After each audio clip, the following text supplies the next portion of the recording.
And I've studied a guy. What made Churchill such a brilliant wartime leader? When you look at the lead up to World War II, Churchill saw what was coming and nobody listened to him. Nobody wanted to believe that what he was saying was true. He even had like a secret army of spies just kind of reporting back to him about what was going on in Germany, trying to make sure that people knew the danger, because Hitler told everybody he was a man of peace. The British people believed him. Joseph Kennedy, the American ambassador, he was a huge Hitler fan. So the first bombing of London was September 7th. That's when the Blitz begins. If you pull up a map that shows places in London that were bombed, it's everywhere. That's it right there. Whoa. He was very much behind the idea of, we need battleships. We need to build a standing army. He just wanted to let people know he wasn't just a politician. He actually went into the military himself, and he went and fought in the First World War. That's an ignored part of history, how insane that warfare was. And they don't take the time to really drill down and see what the real story is. Hey guys, if you're not subscribed, please smash that subscribe button and hit that like button on the video. And if you don't have time to watch this episode right now, no problem, but I'd really appreciate it if you would save it to your watch later playlist. Finally, if you'd like to follow me on Instagram and X, those links are in my description below. Thank you.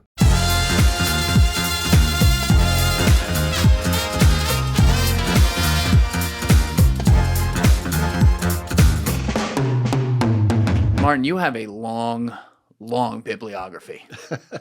Like I said, I've got a mortgage. It makes me tired looking at it. How many books total have you written and co-written with Bill O'Reilly?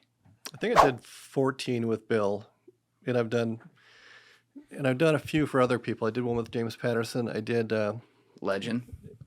Yeah, a great guy too. Really, super smart about what it takes to be a best-selling writer.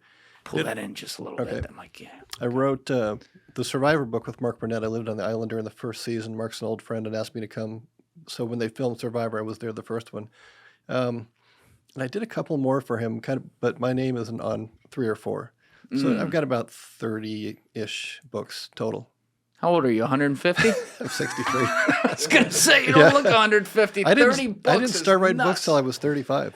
So. You didn't start till 35? No. Weren't you working in corporate America or something like that? I was. I took my time getting through college. I would skip school and go to the beach and drink beer and read Hemingway at Hunter S. Thompson and wish I could do what they did. And then when I finally got a corporate job, I was, hated it within 2 weeks. And my wife said, do something about it. So I began writing magazine articles on the side just to try the whole writing gig. And sooner, one thing led to another.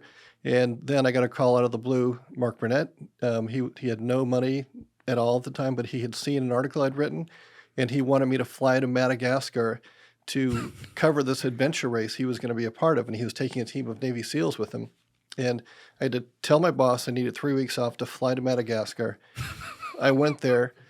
And my boss was not just a mid-level manager. He was like the top guy in the company. It was this big Fortune 500 company. And so I'm flying back from Madagascar wondering how in the world I can ever go back to the corporate life after this great 3-week adventure, crocodiles and heat and just living really rough for 3 weeks.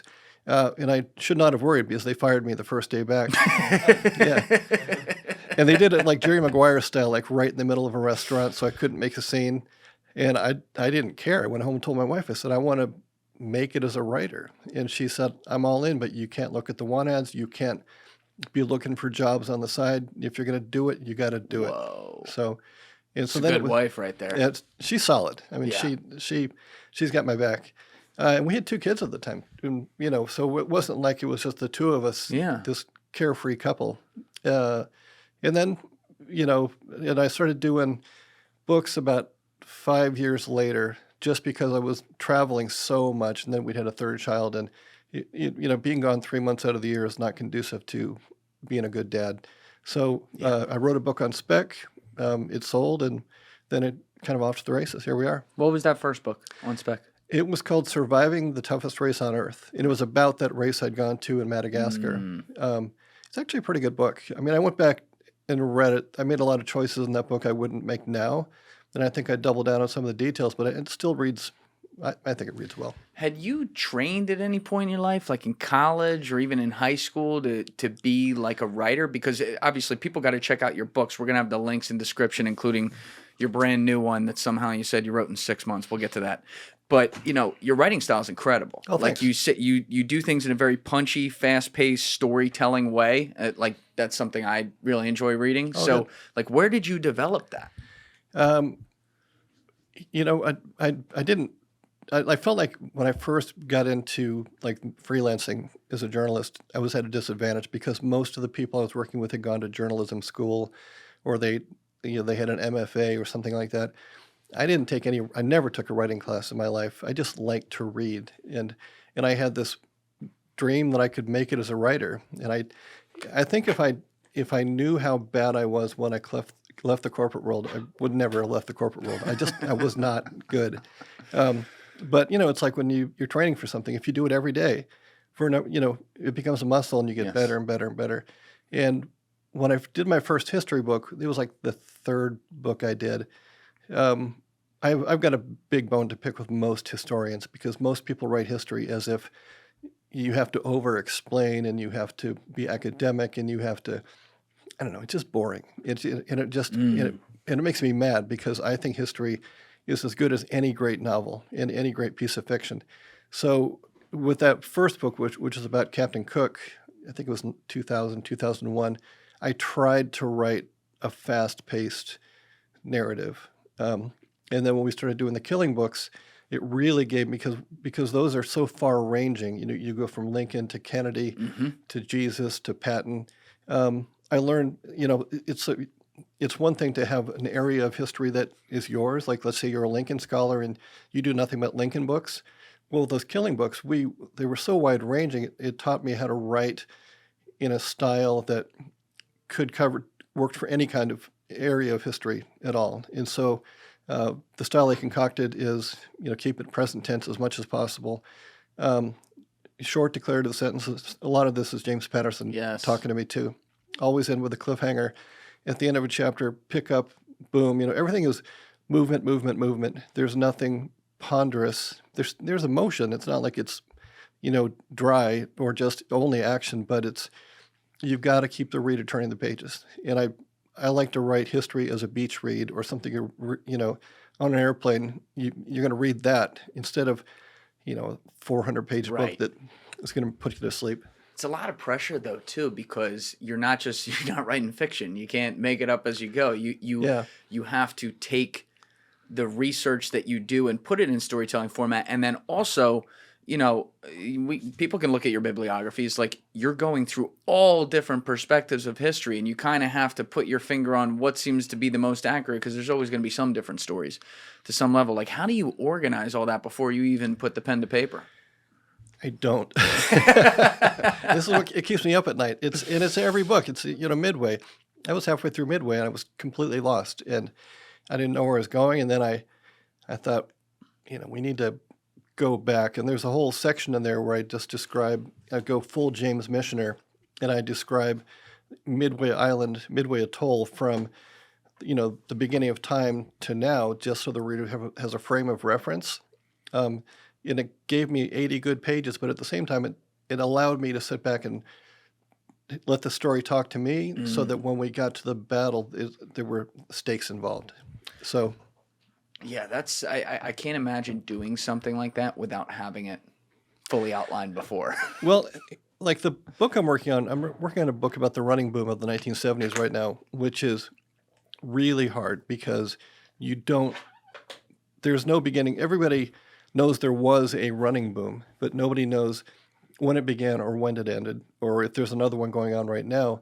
So that's a different kind of history. But with a book like Midway, or like Taking London about the Battle of Britain, I knew the events. Yes. So, you know, when it started, you know, when it ended, you know, the stuff that happened in between, and then it's up to me to do the research and then weave the story together in such a way that it carries the reader from beginning to end without them getting bored, without them saying, "I'd rather watch TV." You know, that's where I have to lift the characters up to start grabbing the people and making them read the book. Right, but story, no matter how you do it, effectively what you're putting out there, if people just look through your bibliography and the range of history you've looked at, you are, to me, like taking on the role of being a historian. I mean, there's some pressure with that too, because that's the record forever, you know? Yeah, I'm kind of I am technically an historian. I mean, I'm actually, someone told me this. I'm, other than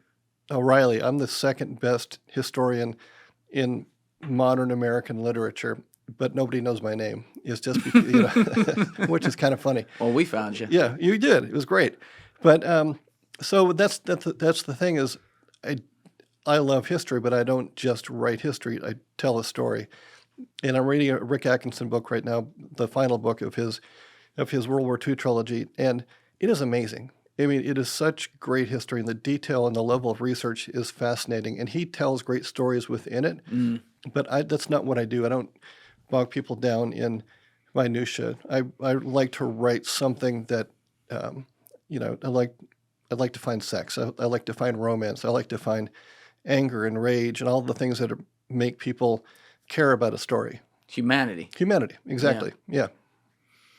It's an interesting time we're talking to right now as far as how people look at history, because the beauty of the internet is that, and you can say like the social media era, is that people have more access to information and peeling through things than ever before. And so that goes far beyond books. It goes to people sharing ideas and spreading those ideas. But I've been really struck this year in particularly with how people have been relitigating World War II and the buildup to it. And, I try not to just have the instant emotional reaction, which I do every goddamn time, but then I calm myself down and, I'm like, okay, well, how are we looking at this? And I've studied a guy like Winston Churchill throughout my life. I've studied a guy like Adolf Hitler throughout my life. Yeah. It fascinates me that like this wasn't that long ago, and these types of things could happen where you have, the villain archetype in every way, and then what seems to be the hero archetype in every way. So when I see people starting to come out and being like, no, well, Hitler wasn't great, but Churchill was a real villain too. I'm almost like, it makes you go into an empty room and like look at the wall and wonder if you're looking at a white wall or if it was black the whole time. Like it's kind of crazy. What do you think that is that makes us question every single thing that's ever been put out there? Oh, I was just going to focus on Churchill with that one. We're going to go to Churchill. Don't everything. I just think is I think people like to be contrary. And I feel like, as somebody who spends a large amount of my time immersed in history, I feel like most people don't know anything about history, and they make stuff up based on a fact or something they read on the internet, and then they just go with it. And they don't take the time to really drill down and see what the real story is. I mean, if you look at what's going on in the world right now, you look at Russia, you look at the stuff going on in the Middle East, all of this has been done 1,000 times throughout history. It's repeating itself over and over and over again. But people think that they just like to make a good guy or a bad guy. Yes. Is Putin a good guy? Is Putin a bad guy? And is Zelensky a good guy? Is Zelensky a bad guy? We don't live in a world of absolutes, but people are trying to make everything absolute. Yes. Debt doesn't just show up one day. It builds little by little. Credit cards, car loans, medical bills, and suddenly you're juggling payments, feeling stuck. But here's the good news. You're not stuck. You just need a reset. At American Financing, they help homeowners like you every day. They use your home's equity and roll that high-interest debt into one simple, affordable payment. And American Financing is so effective at this that they're saving homeowners an average of $800 per month. No judgment, no pressure, just real solutions that put you back in control. Imagine breathing again, sleeping again, knowing that your future is yours to shape. And while it might sound simple, it all starts with just one call to American Financing. Once you get them on the line, it takes just 10 minutes to get started. And by the way, there's no upfront fees, so it costs nothing to find out how much you can save. If you start today, you may even be able to delay your next 2 mortgage payments. American Financing's salary-based consultants are ready to listen and ready to help. You can call them today at 888-991-9788. That's 888-991-9788. Or you can go to americanfinancing.net/Dorey. That link is in the description below. So call that number today and take back your peace of mind with American Financing. I think that's a great way to put it. It's like, we should go to Churchill to talk about this because obviously, like, you're a historian of him. You've written about him in several different books at the least. But like, people want their hero to be absolutely perfect. Mm-hmm. There's nothing wrong with them. There's nothing wrong with them related to the time they lived in, whatever. And to me, it's like every human being who's ever lived is flawed. There are things you're going to find that are like, oh, well, that wasn't too positive about everyone. Right. You know, and Churchill's no different. He had some interesting opinions on India in particular and some of the people that lived there. And certainly I think was a part of his time period, if you will. But to then throw out the baby with the bathwater and tear down the fact, like, the leadership a guy like that seems to have shown in World War II, you know, taking basically like leading the way for the Allies as it would turn out. I think that's really counterintuitive. I think, like you said, like the stuff with India, and even when I was doing Taking Midway, I learned that Churchill knew absolutely nothing about the Japanese, other than, you know, just the fact that, you know, as a colonialist and imperialist, that they were just another one of those countries that could have been a British, you know, part of the empire, you know. So was Churchill a racist? Yeah, you could say that, because he was of and again, I know people who want to attack that. So when someone like me says he was a man of his time, and they're saying, well, his time is wrong. It's like, you can't say that, because if the people, what we believe right now may seem utterly crazy to people and wrong in 50 to 100 years. That's right. You just have to live where you have to stay in your lane. Let's put it that way, just to make it real simple. Do you think there were even any leaders of major countries at that time who weren't provably, like, kind of racist? Like, at that time? I think everybody was. Yeah, I think it went both ways. Right. You know, like when I was writing the book about Stanley and Livingston in Africa, you know, we talked about the African slave trade, but most of the Africans who fell into slavery were actually captured by other African tribes. That's a great way to get rid of your enemies, is just capture them all and give them to slave traders, or sell them to slave traders. So all of that stuff, I mean, racism, you can't escape racism. I will say this, I naively thought that we as a nation, as America as a nation, had gotten over its racism sometime because we elected a black president. I thought, okay, now we have arrived. We have achieved. I know, it's so dumb, so naive. And it seems like that only triggered more racism. Yeah. And then now, you know, it's full blown. It's everywhere. We're all about race right now. So it's different. And like you said, we try to look at it perfectly through the lens of history and apply today's standards, which obviously have come a long way, which is great. Yeah. You know, there's always work to do there, but like, we try to take that and then almost completely across the board say yay or nay to anything in history if it's slightly off in that category. Yeah, we want to cancel everybody. It makes no sense, because, I mean, you look at Martin Luther King, you know, great man, achieved great things, notorious womanizer. And so do you want to cancel him just because, in addition to all the other things he did, he liked to screw around? Yeah. I mean, everybody has something. And it's fun when you research history to find out, because everybody's got a little thing that they do, a little quirk, and I try to find that when I get to know these characters, because it humanizes them. You know, like Eisenhower chain smoked, you know, camels all the time, but when it came, I mean, literally the kind of guy who just smells like cigarettes, is everything about him.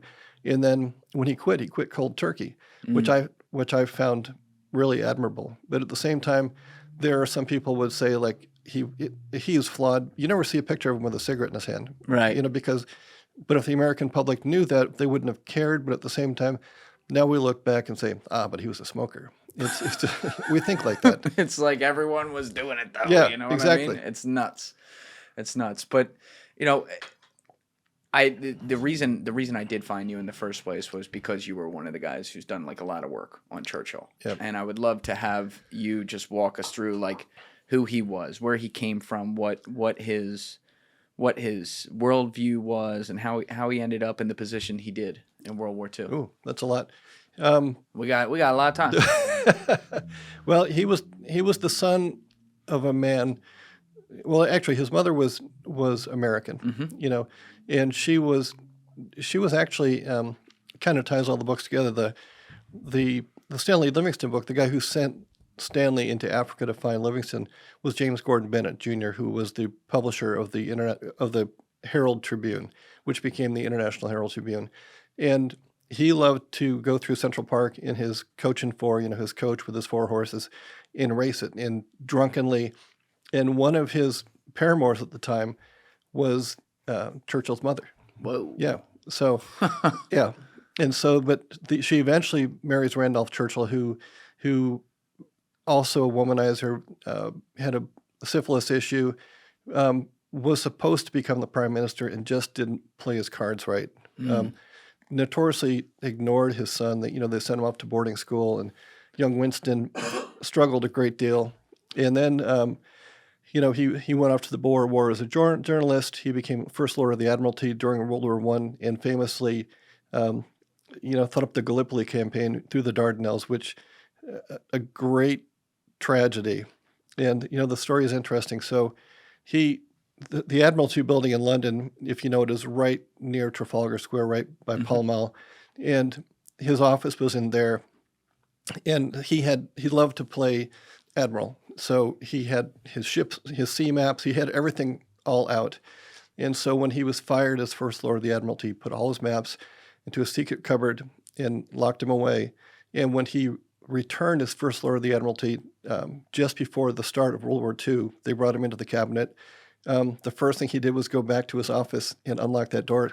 The maps were still there 25 years later. Pretty cool. Whoa. Yeah. And what was that Gallipoli thing in World War I? I forget that story. What happened there exactly? The British were just trying to find a better way to get through the Bosporus, and they were trying to get rid of the Turks and basically find a shortcut to win the war. And it could have worked, but it was just, and Churchill ended up taking the blame for it, though I don't think he was actually completely at fault. It was just poorly managed. You know, to this day, the people of New Zealand and Australia are very upset about it because the bulk of the forces that died were the Anzac forces.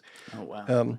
And it was such a blemish on Churchill because he was this up-and-coming young guy, and he was not the little heavy guy that we think of him now. He was kind of, I wouldn't say dashing, but just more handsome, let's say. Yep. You know, and he was, you know, married to Clementine, a very strong woman.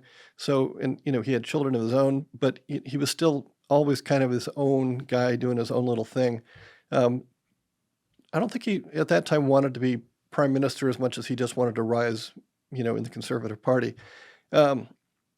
Anyway, I go on and on about Churchill, but the thing about him is that he went, after the whole Gallipoli thing, he actually went into the military himself, and he went and fought in the First World War, you know, was in the trenches, just because he was trying to atone.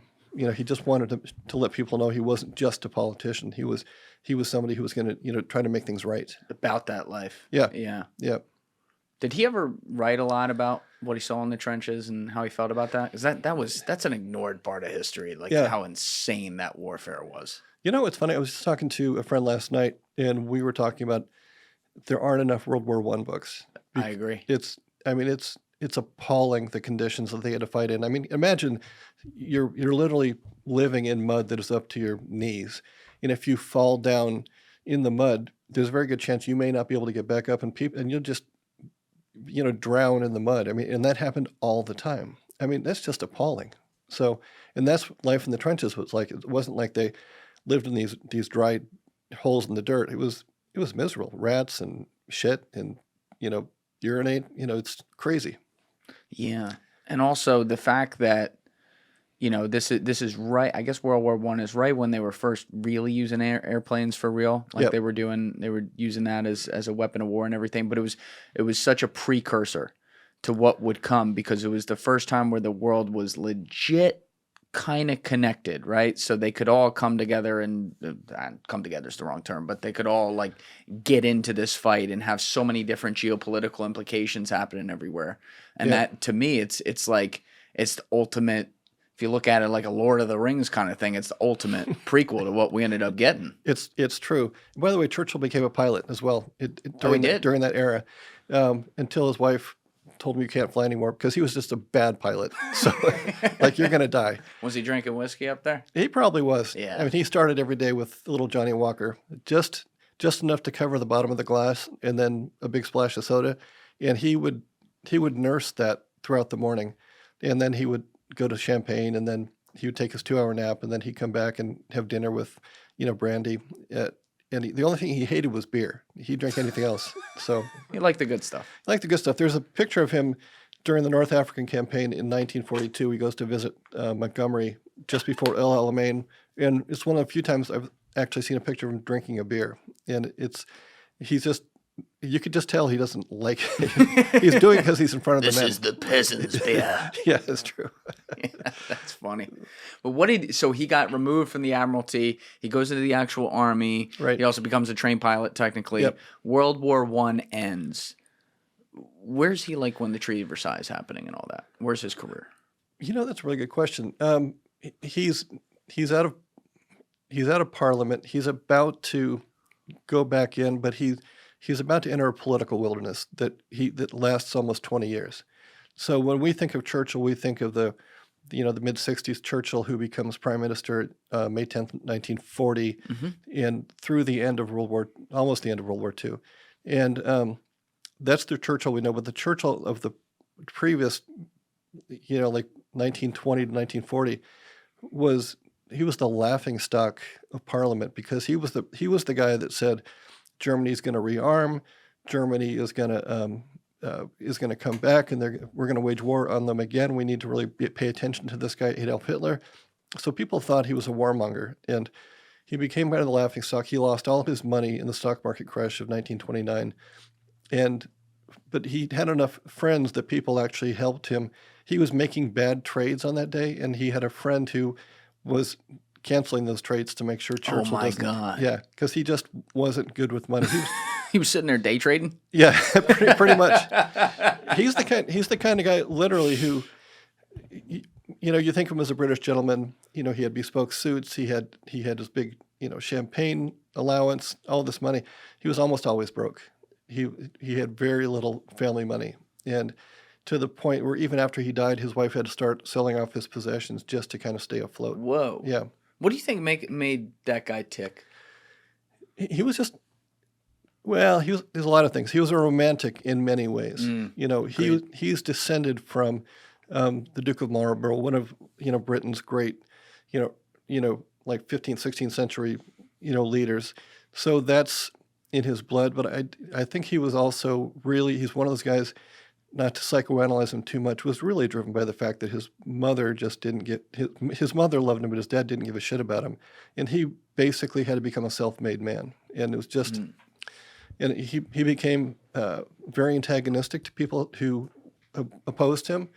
But when I was researching taking London, my wife came to London with me, and we had just gone to Windsor because there's a lot of stuff I need to see at Windsor. And if you go to London, you have to go to Windsor Castle? Yeah. If you go to London, you have to go to Windsor Castle just to see it once. But once you've seen it once, it's too much. Like, you just don't need to go back there ever again. And that was our second. I went with my wife because she had never seen it, so I went with her. Just because it's like ostentatious, or? It's cool, and there's so much history. Yeah. For instance, in the chapel there, beneath the chapel, is in the crypt beneath the chapel is where Henry VIII is buried, and George III. And I wouldn't say buried; they're in coffins, sarcophagus beneath the floor of the chapel. And there's a little elevator that you can go down and get it. And I actually tried to get down in there. It's a private family burial vault, but you were breaking in. I was trying to get in there. No, I went through the right channels, but and it really got all the way up to the Queen level, because I had friends I have a friend ask a friend, and finally it got all the way up to the Queen level, where the reply came back, no, it is complete. But it would have been so cool. Can you imagine? So the Queen shut you down. The Queen shut me down. Can you imagine though, like, who is this Martin Dugard? Who is he? Yeah, it's that. Wow. Could we actually pull that up, Alessi, Windsor Castle? It's great, like the royal family stuff and like the real estate they own, the places. I'm so fascinated by that. It's like it's this crazy old world tradition that you can't believe is still around, but it is, and they own all this. Yeah, there you go. Yep, it's cool. So do you? I guess they have like their own like tour times and stuff where you Yeah. can go into certain areas. I can't. It's hard to get the perspective here, but there's a part of the castle that is just where the royals live when they're out there. Okay. And then there's a large part of the castle that is open to the public. So those gardens back there, that's the east lawn. And I don't know why I know that, but I do. And then, but the tourist area has all the kind of touristy things. Like you get inside, you can see St. George's Chapel. You can see the changing of the guard. It's all very cool and it's beautiful. You know, and Eton, the famous playing fields of Eton are just there in the background there. That's like the school, right? Yeah. Eton. Yeah. Yeah. Yeah. So, but like I said, if you go there, it's fabulous. But after you've done it one time, that's pretty much it. You know. So, to finish that story, we came back to the hotel, and my wife was like, "Let's have high tea. We've never had high tea." I said, "Hold that thought." So she sat down and ordered tea, and I went to find Churchill had an apartment in a place called Morpeth Mansions, which is about 2 blocks from Westminster Abbey and the Houses of Parliament. And I wanted to find it.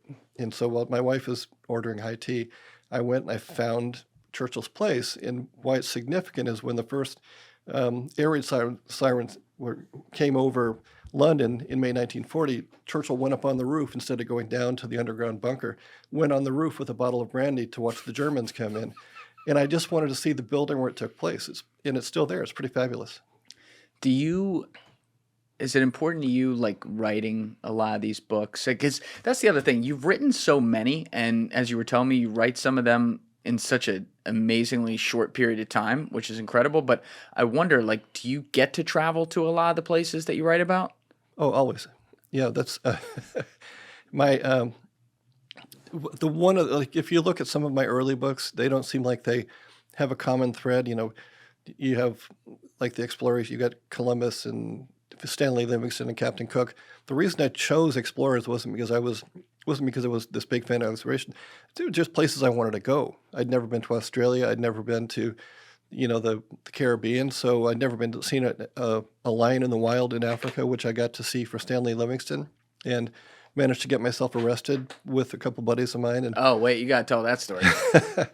it's a good story. So I was trying to follow the path of Stanley and Livingstone in 1860, 1870. You've said it a few times, by the way. Can you just give context on who they were exactly? Oh, sure. So at the time, David Livingstone was a British explorer famous for exploring the uncharted, the dark continent. It wasn't called that because of the color of people's skin. It was called that because on maps, Africa was just completely black because nobody knew what was in the middle. It was just unknown. Heart of Darkness. Heart of Darkness. Yep, exactly. And Livingstone was so famous as an explorer that the only person in England more famous than him at the time was Queen Victoria. He was a rock star. He would walk down the street and be mobbed by people. Whoa. He was that famous. And he goes on this one last, and not too much backstory, but there's this epic debate about the true source of the Nile, and between Richard Francis Burton and John Hanning Speke, who had explored together. Speke killed himself the morning of the debate, and they still didn't know what the true source was. They hadn't solved the debate. So the Royal Geographical Society sends Livingstone in to find the true source, to see who's telling, who's right. He gets lost for 5 years. For 5 years. And he's not really lost. He just, his wife is dead. His kids are grown up. He has nothing to come back to. So he stays in Africa. And so they finally, James Gordon Bennett Jr., publisher of the Herald Tribune, pays Stanley, a journalist, to go into Africa to find Livingstone. So he starts at Bagamoyo, which is right now next to Dar es Salaam in Tanzania. And Stanley goes in, marches all the way, about a third of the way across Africa, finds Livingstone. That's where we get the line, Dr. Livingstone, I presume. So that's why I went to Africa. I wanted to follow that path. So a couple buddies went with me. We start in Bagamoyo. We hire a driver/guide. We're getting this Toyota Land Cruiser. We start driving across Africa. And then the driver says, oh, there are bad people on the road ahead. We need to go this way instead. And I said, no, we need to go that way. Oh no. And so, long story short, we're going through this town, and our driver speeds up and hits a child. And, no. and it was one of those towns where people gather in the middle of the street, and then if a car comes, they spread, and then they come back together when the car goes. Well, this little girl didn't get out of the way, and the driver hit her. And I remember I was in the back passenger seat, and I watched her literally fly through the air, and her shoes flew off. And it was just one of those things where, the driver's name was Chow. It's like, Chow, you need to stop the car right now. So he stopped the car, but as we got out to go help the child, the whole mob started running after us with knives and clubs and pipes. It's like, all right, we need to get in the car.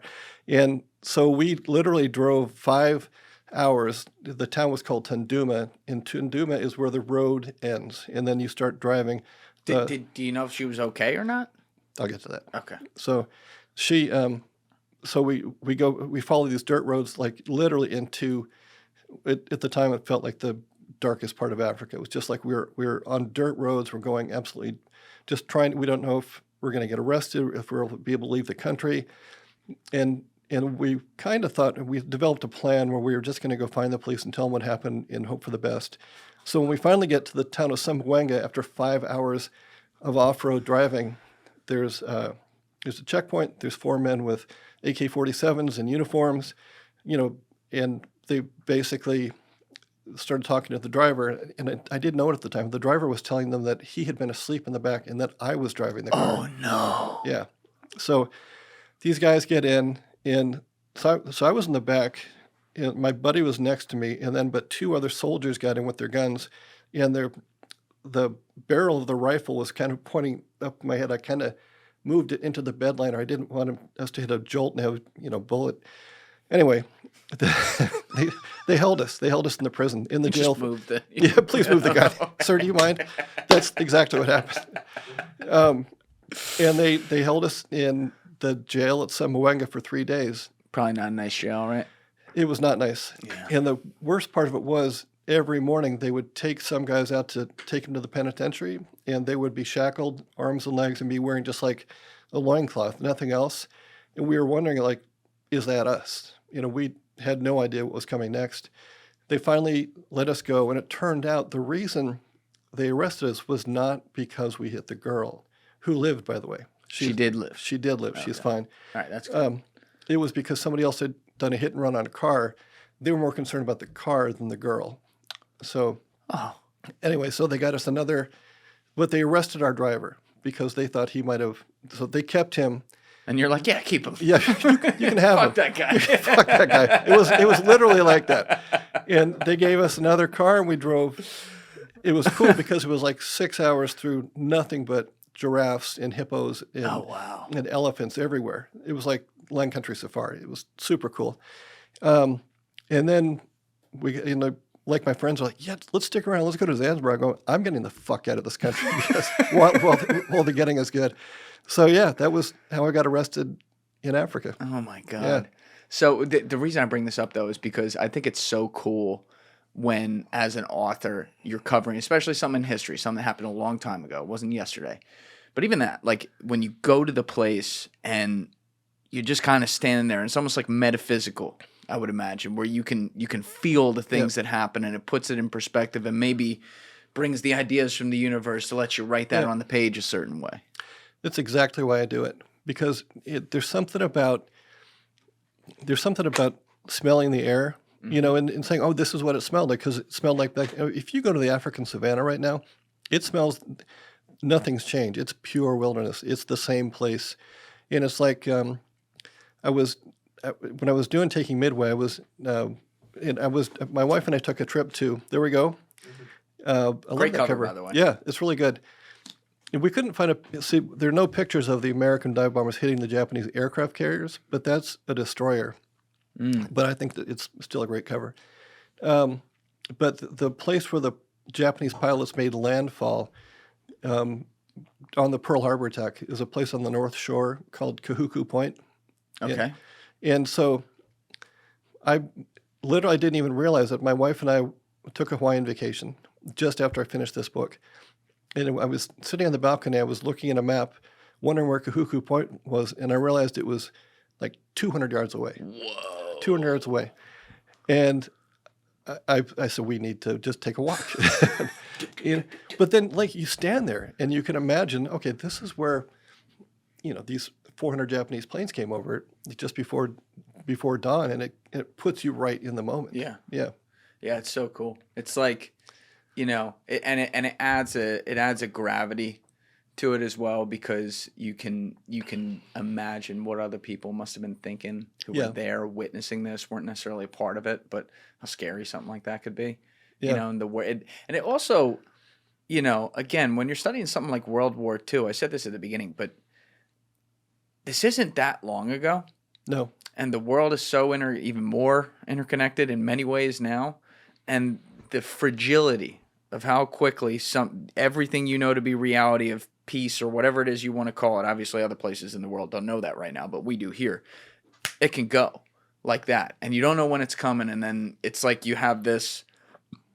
God forbid that ever happened. Like you have this before and after, and before you never saw it, but afterwards it's like, everything went dark. Hey guys, if you haven't already subscribed, please hit that subscribe button. It's a huge, huge help. Thank you. Well, you look at the lead up to World War II, and we look back and we go, oh yeah, the Japanese, they went into China, then they went into Vietnam, and they're doing, so of course that's what's going to happen. But at the time we're like, I wonder what's next. I wonder, it's the same thing with getting back to Churchill for a second. Churchill saw what was coming. Yes. Churchill was a student of history, and he was like, Hitler is doing this. These are the things that are about to happen. We need to start making airplanes like the Spitfire and the Hurricane that can compete with these great new German planes that they're building. And other people were like, oh, he's just, don't listen to him. He's a crazy man. But it's going on in the world right now. I mean, all the stuff going on in the Middle East, that's going somewhere. I mean, and right now it seems like isolated events. This happened, but they're interconnected. Yeah, they get a force behind them, and the next thing you know, we're at war, and people, like you said, they look back and go, "We should have seen it coming." That's the thing, though. I feel like, in doing this job and talking to a lot of people who are out there doing cool things and covering things like this as well, and actually understand it, it's like Alessi and I are lucky enough to have more of an understanding of potentially what these dominoes could look like. But when I talk to people, to your point, it doesn't feel like they understand that, like how interconnected. You think of this 20-mile strip of land in Gaza, and that's basically where this war is being litigated right now, but how interconnected that is to multiple other countries who are interconnected to multiple other countries. The money's flowing, the economic incentives are obviously flowing, and like you put the wrong match on that. Oh, yeah. I mean, and again, that goes back to biblical times. I mean, it's the same people fighting the same people. The Philistines back then are the Palestinians now. I mean, Wait, they are? What's the history there? I don't know. I read it somewhere. I can't tell you. That's the thing. That's the thing about being a historian. You can't know everything. You can't know everything. But you store those nuggets away. That's right. Yeah. So I appreciate that. I can't put that one. There's some other people that would have sat there and said, "Well, let me just try to make this one up and go with it." That's great. No. But yeah, so to your point, Churchill was sounding the alarm on Hitler a long time before. What was the earliest that Hitler got on his radar? Was it in the 20s, or did it take till the 30s when he took power? Well, he would have known what was going on in the 20s because all the stuff Hitler got thrown in jail. So Churchill knew what was going on in Europe, but I think it was 1931 or 1932, Churchill was on vacation in Germany. In Churchill, and he knew of Hitler, and he knew Hitler was a rising star, and he requested to meet with Hitler. And really? At the time, he was just a member of parliament, and a kind of a disgraced member of parliament. And Hitler refused to meet with him, thinking he was of no importance, it was a waste of his time. Ooh. So that's how, so all of a sudden now Churchill, he's even angrier. Now it's personal. And he never spoke Hitler's name. He just called him that man. And so it became he was just paying attention, and he was very much behind the idea of, we need better battleships, we need better aircraft, we need to build a standing army. and all those things that people didn't want to do because nobody wanted another World War I. Yeah. Too many people had died, and they thought that, and as a matter of fact, Hitler told the people of the world, and remember, he was Time Magazine's Man of the Year, I want to say 1930 Yes. something. Yep. He told everybody he was a man of peace, and the British people believed him. And Hitler was very popular for a time in Britain. People, Really? Yep, people believed him.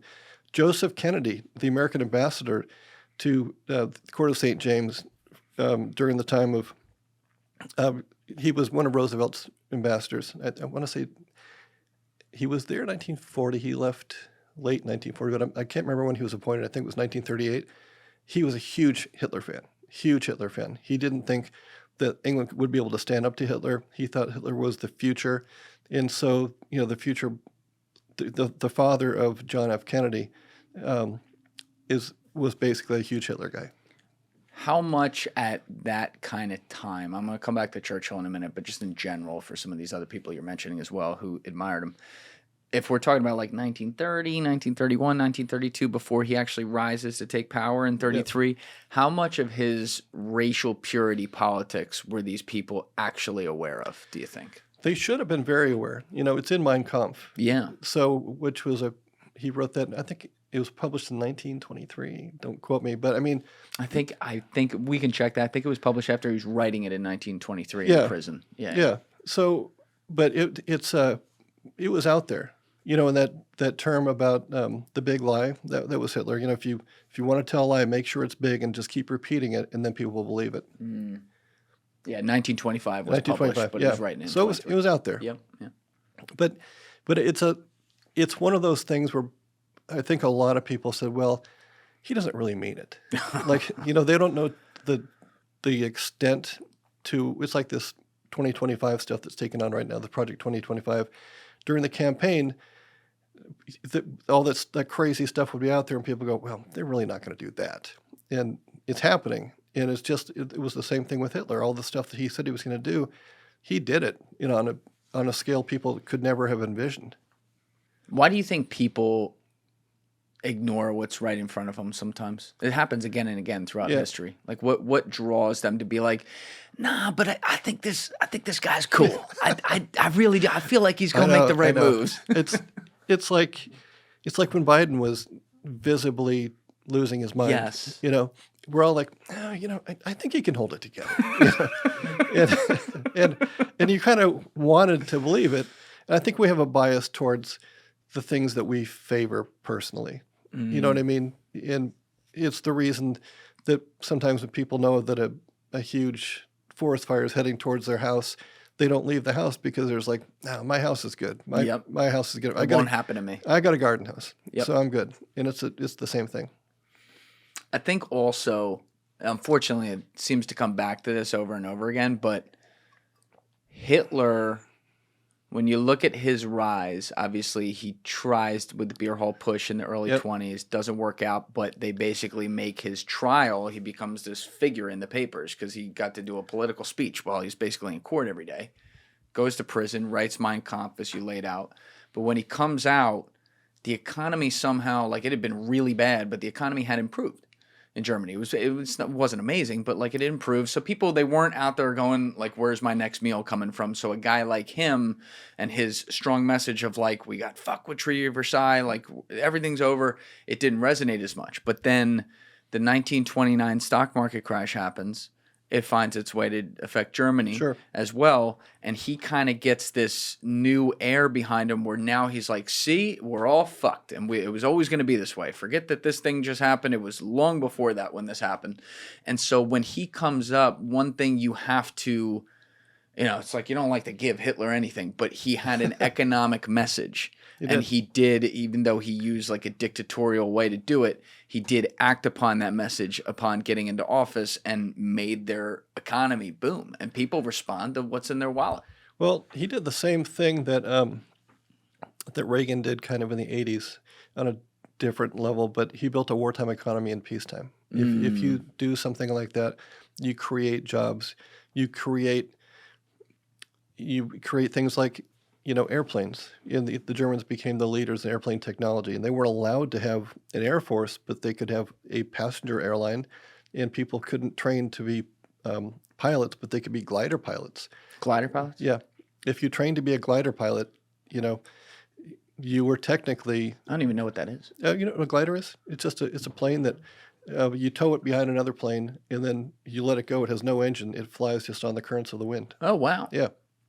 So they had a lot of glider pilots, and they began building all these weapons of war, and we stopped paying attention. Well, just the world stopped paying attention to poor Germany because everybody thought that they were on the verge of ruin. But as they were building, actively like sending men and material into the Soviet Union to develop tank technology. They couldn't do it in Germany because they're being watched, but they did it in the Soviet Union. Wait, they did it there? Yeah, it was remember at the time, Stalin was a friend of Hitler's. So they were. What year are we talking? Like 35, 36? We're talking, everything kind of came to a head in about 1937. So previous to that, remember tank technology in World War I was primitive. I mean, they barely moved. By the time Hitler came in through the Ardennes Forest in 1940, they had actual tanks. Right. The tanks that we think of now as being tanks. But you said Stalin, I've never heard this before. Stalin and Hitler were friends? They were not enemies at the time. Remember, they met, and they deepened it just before the start of World War I by signing an alliance where basically they would not attack each other. Before World War I? Before I'm sorry, World War II. Okay. Yeah. That was 1939, the pact. Yeah, right, yeah. So what I'm just saying is that Hitler ingeniously built up, and he violated all the Versailles Treaty codes to do this, but he ingeniously built up a military and prepared for war. And then he sent those same, think about this, you sent the same pilots and some of the soldiers into the Spanish Civil War. So they actually learned how to wage war by waging war. And that was 1936, 1937. Francisco Franco, Yep. all that? Yeah. And so, that's another ignored part of history, Germany being involved in that. It's in it, but it's huge. Yeah. Like those Stuka pilots that bombed Poland to start, the Second World War. They trained by bombing people. The Guernica thing that the Picasso, the huge painting of all the people who were killed in this. Those are German Stuka dive bombers, Ju-87s. Yeah. And what was the story in Spain again? So Franco was fascist, and did he overthrow the government? Was that what caused it? To tell you the truth, I only see it through the eyes of Hemingway, because for whom the bell tolls. But I just know that, there was a group supported by the communists in, I don't know, again, It's a forgotten part of history. One of the ways that I fill in my gaps in history is I write a book about it. So There you go. when I do my Spanish Civil War book, I'll tell you all about it. Let's do that one. I will read the shit out of that one, because it's like It's a good story. it happened at a nuts time too, for sure. But so Hitler built all this up, and again, to me, when I look at the history, maybe I'm making a leap here, but if you look at like 33, 34, 35, 36, when he was really building the full-blown wartime economy, the world was still reeling from the Great Depression. So countries, like powerhouses like the United States, they're focused on the New Deal. They're focused on building internally. They have a society that, and we'll get to this in a little bit, but they have a society that's largely isolationist as well as a result of World War I, right? So it's like, all right, the crazy guy with the mustache doing some shit. All right, good for them. It's almost like a blase blah, whatever. It'll happen. And yet they did technically have this poorly written, but a document in the Treaty of Versailles that says, like, if you do this, we're coming after you, and no one did. No one did. Well, it's just like you said, the world economy had collapsed. But, it was just thinking about, you talk about the isolationists. One of the biggest isolationists was Charles Lindburg. And The pilot. Yeah. And he had gone to Germany, and he spent some time with Goering, who was in charge of the Air Force, the Luftwaffe. And so, he came home, and he was violently, isolationist because of what he'd seen. He said, there's no way we're going to beat Germany. And because their power was just getting so great. So you think about it, Germany went from a broken country, and within 6 or 7 years, you have people like Lindbergh, who knows everything there is to know about global aviation at the time, coming back and saying, we're never going to beat these guys. Nobody can beat them, And the same Joseph Kennedy took a trip through Germany. Same thing. When did he go? Mid-30s, maybe? No, it'd be late 30s because I know John F. Kennedy was part of that trip too. I don't know. It's all sometime in the build-up. Sometime, right yes. Okay. Sometime before World War II. Hitler was in charge when he was. Hitler was in charge. Yeah. Now Churchill, like we were saying at the beginning of this tangent, he was there in 31 or 32-ish. Right. Somewhere in there. So that is a year or two before Hitler actually takes power. But I believe the Nazis had started to get some parliamentary or whatever they called it at the time power. So what did Hitler wrote down, Churchill wrote down a lot throughout his life between like his personal diaries, keeping records of things, and obviously was a part of history. But what, outside of the personal affront to Hitler not meeting with him, what kinds of things, I don't know, positive and negative, did he take away from Germany at that time? Oh, he was scared. And it's interesting, what he began to do is keep really close eye on German production statistics. And he even had like a secret army of spies just kind of reporting back to him about what was going on in Germany. As just a member of parliament at the time. Just as a member of parliament, because he was so sure we were going to go to war, and he wanted to be able to share those statistics, and nobody listened to him. Nobody wanted to believe that what he was saying was true. And he was very fastidious about this, and he did a number of BBC radio addresses on this very topic, and nobody wanted to listen to him. Again, he was in a political wilderness. He was that guy that nobody paid attention to. So if he got on the BBC, it was not like it was the great Winston Churchill. It was kind of like that hack who won't stop crying wolf about the war or a war. It's crazy to think about, but I believe it. Yeah. I mean, he really didn't. He was persona non grata in some ways, but that's so he comes back, and then I think, and you wrote about this in your book, Taken London. I think it was in like 1934, after Hitler was in power, he really went after, I want to say it was like trying to sound the alarm bells, particularly on the Luftwaffe and the air capabilities, and the fact that Britain, he felt, could be attacked by this new thing that Hitler had created. Well, it's interesting, the growth of the Royal Air Force, because up until the late 1930s, a lot of their planes were still biplanes, World War I era things.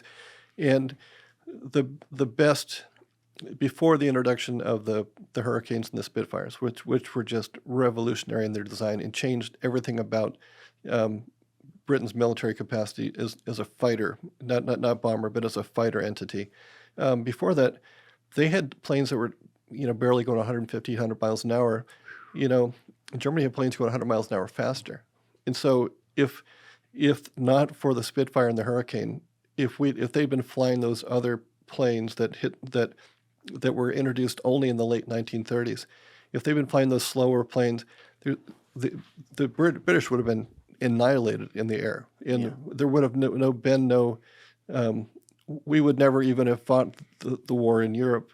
We would have been stuck in the Pacific because Britain would have been overrun. What would you say to people? I'm just like picking holes in how people could attack Churchill or something like that. What would you say to people who would be critical and say, well, if Churchill was trying to sound the alarm bells in even 31 and 32, and then publicly in 34 at the very front end of Hitler being in power, regardless of what you think of Hitler, does that prove that Churchill was just a total warmonger, military-industrial complex guy? Yep.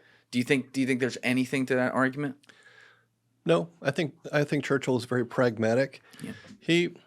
I think above all, he was a British patriot.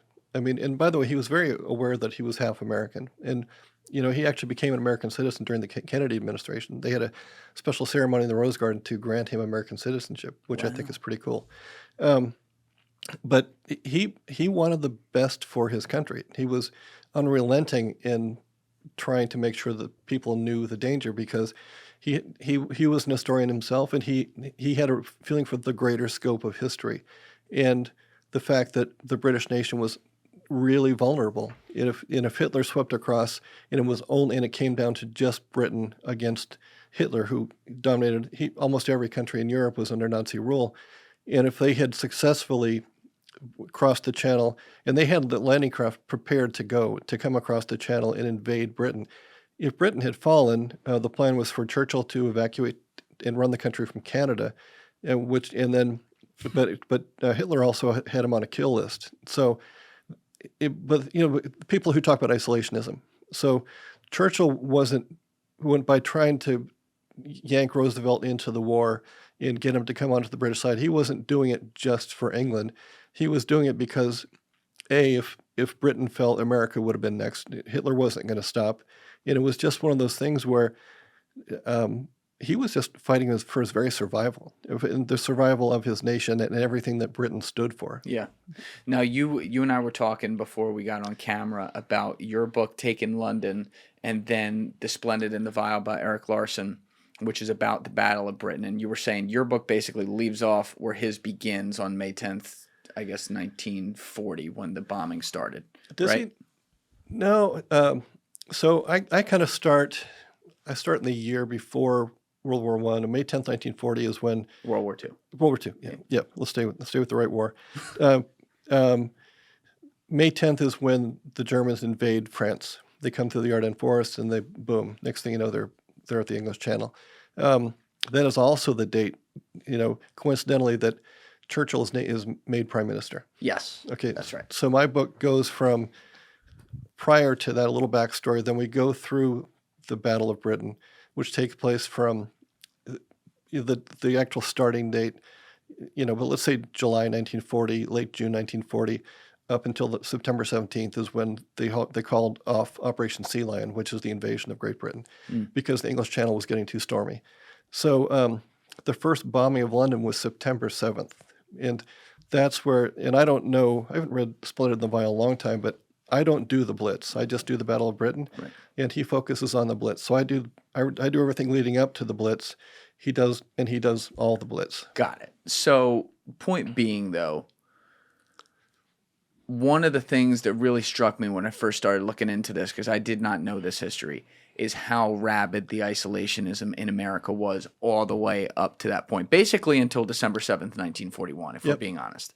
But Churchill was pleading with FDR to help out Britain because he's like, this guy is starting a war on our front. If we fall, all of Europe's going to fall. And like you said, we're next. And FDR did want to help him, but he was politically basically handcuffed. I think he had an election coming up on November 5th, 1940 at the time. His Republican opponent had run hard to the isolationism side, which means that he had to kind of use that same language as well to not get flanked there. And it was so bad to the point that there was even a story where, this one blew my mind, where Congress and the U.S. had voted or were going to have a vote on two completely unusable ships somewhere in the Caribbean or something to destroy them or not. It wasn't are we going to use them? It was are we going to destroy them or not? They tabled the vote, and Churchill, desperate, goes to FDR and he says, I don't care if they can't work, we want them. And FDR says, yeah, I can't even give you those. They had to find some backward trade deal to get them there so that FDR could say, well, no, it's not supporting the war or whatever. It is nuts how much America was just not our problem at all. Well, it was the America First movement. Henry Ford was a big one behind it. Lindburg was a big one behind it. And you had literally hundreds of thousands of Americans who were part of this movement, active members of those things. Remember also, too, we had the Neutrality Acts in the late 1930s. Can you explain those? I'm going to go into the weeds on this, but we had a series of Neutrality Acts, and I want to say there were three that basically said we couldn't go to war. We are a neutral nation. These are the things we can and cannot do. And one of the things we can't do is we can't help England. And so, and again, Roosevelt was not above going around those, but he was also a political animal, and he was determined to get reelected before he did anything else. So he didn't fire Joseph Kennedy as his ambassador to England, despite the fact that Kennedy was so pro-Hitler. And if you read his journal entries, he was just mesmerized. And he wrote to his son Bobby Kennedy about the curtain is about to rise and on this great Nazi invasion. It's crazy. Whoa. But he doesn't recall him until just before the election, and he doesn't really officially boot him until he's been reelected, just because Kennedy is a political opponent. So Alas, I forgot where I was. Anyway, We were talking about the isolationism. yeah, but isolation wasn't. It was a big deal. But again, I went back to World War One, and it's one of those things where, it's Europe's problem, and we look at it right now. We're looking. If you go to London right now, and if you walk down, Downing Street, all the major public buildings fly two flags. They fly the Union Jack and the flag of the Ukraine. Mm-hmm. It's everywhere. And they're ready to go in and help the Ukrainians because they see the future if Russia takes over the Ukraine, because that's just crazy time. But here we're reluctant. It's the same thing. We're reluctant to send men into help in the Ukraine because we're getting back to an isolationist point of view. Yeah, I think it's there's a lot going on there, Yeah. and we talk about this a lot because I'm one of these people that really is in the middle of the road on almost every issue because I understand where the balance is there. On the one hand, you have the isolationist side, which is, let's just put a label on it, like let's say very hardcore libertarian, stay away, that's not our problem, America first, everything happens here, whatever. That's like the purest form take of it. On the other side, you have the military-industrial complex. It's like war. Never saw one we didn't like. Let's profit off of it. People dying, good for business, right? I don't like either of those things. I love the idea. I will say I love the idea of libertarianism and saying we don't have to worry about anything because it means more peace for us. I love that. But in practice, I know that doesn't work. But when people see us funding a war, to the tunes of hundreds of billions of dollars with people dying, corruption clearly happening, and also, this is the other point here, a big difference between Russia and 1930s Germany. Not to say Russia is not a threat and not a problem. They are. They have a GDP the size of Italy, though. Yeah. Germany had the biggest growing GDP in the world, right? They could take things over. They were moving wars on multiple fronts. It's not to say Russia couldn't develop to that, but the difference between those two for people of like, do we want to get involved or not want to get involved? I do think that there's a little bit of a level to it. That's not the same. I agree. Okay. Yeah. Yeah. It's important to note too, before the start of World War II, America had the 17th biggest army in the world, right, even with Romania. 17th. 17th. Wow. We were not the military that we like to think we were at that time. So that's why, it's another reason that it took us a while to catch up. When we finally, like the aircraft that were used in taking midway were largely untested, and the Japanese Zero was a much better aircraft because they'd, again, just like with the Germans in Spain, they had tested their aircraft and their men. Well, they had the Japanese had all that time in China and Indochina to do the same thing. How does the Zero work? So you had all these veteran pilots. Those guys bombing Pearl Harbor, that was not their first big raid. Those guys were trained veteran pilots who knew what it was like to fight in wartime. Yeah, that's huge. Now, you've written a lot of books on World War II and things related to that. I think you wrote one on like the Nazi war weapons. Is that right? I wrote about, killing the SS was about, it was more about the kind of the Nazi hunters, like getting all the guys who did the bad stuff. Got it. Okay. I'm going to have to check that out. I love that stuff. Yes, it's interesting. Okay. So it's creepy, by the way. Why is it creepy? Well, I mean, for instance, I was talking to my co-author on the phone, and I was reading a section back, and it was the notes of Mengele about some of the experiments he was doing on people. You're talking about, cutting people open, putting knives in their heads and all this kind of stuff. And it was just, my wife was appalled. She was looking at me. But I'll tell you what, when you write that stuff, it has to inhabit you. It's your daily life for 6 or 7 months.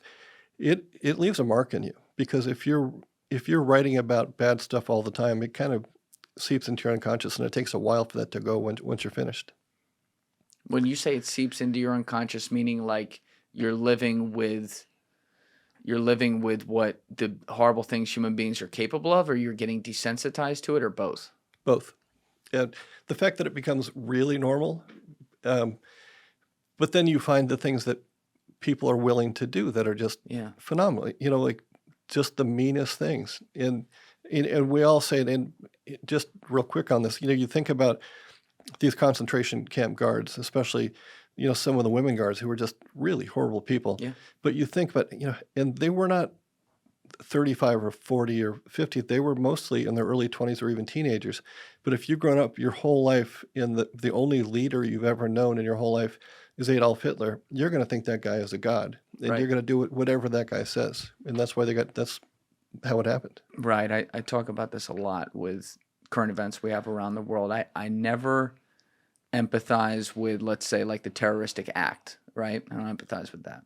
What I try to learn from is asking the question, how did this person get there? Right? So how does a 23-year-old get to the point where they blow up a building with 400 people in it because Allahu Akbar or whatever, right?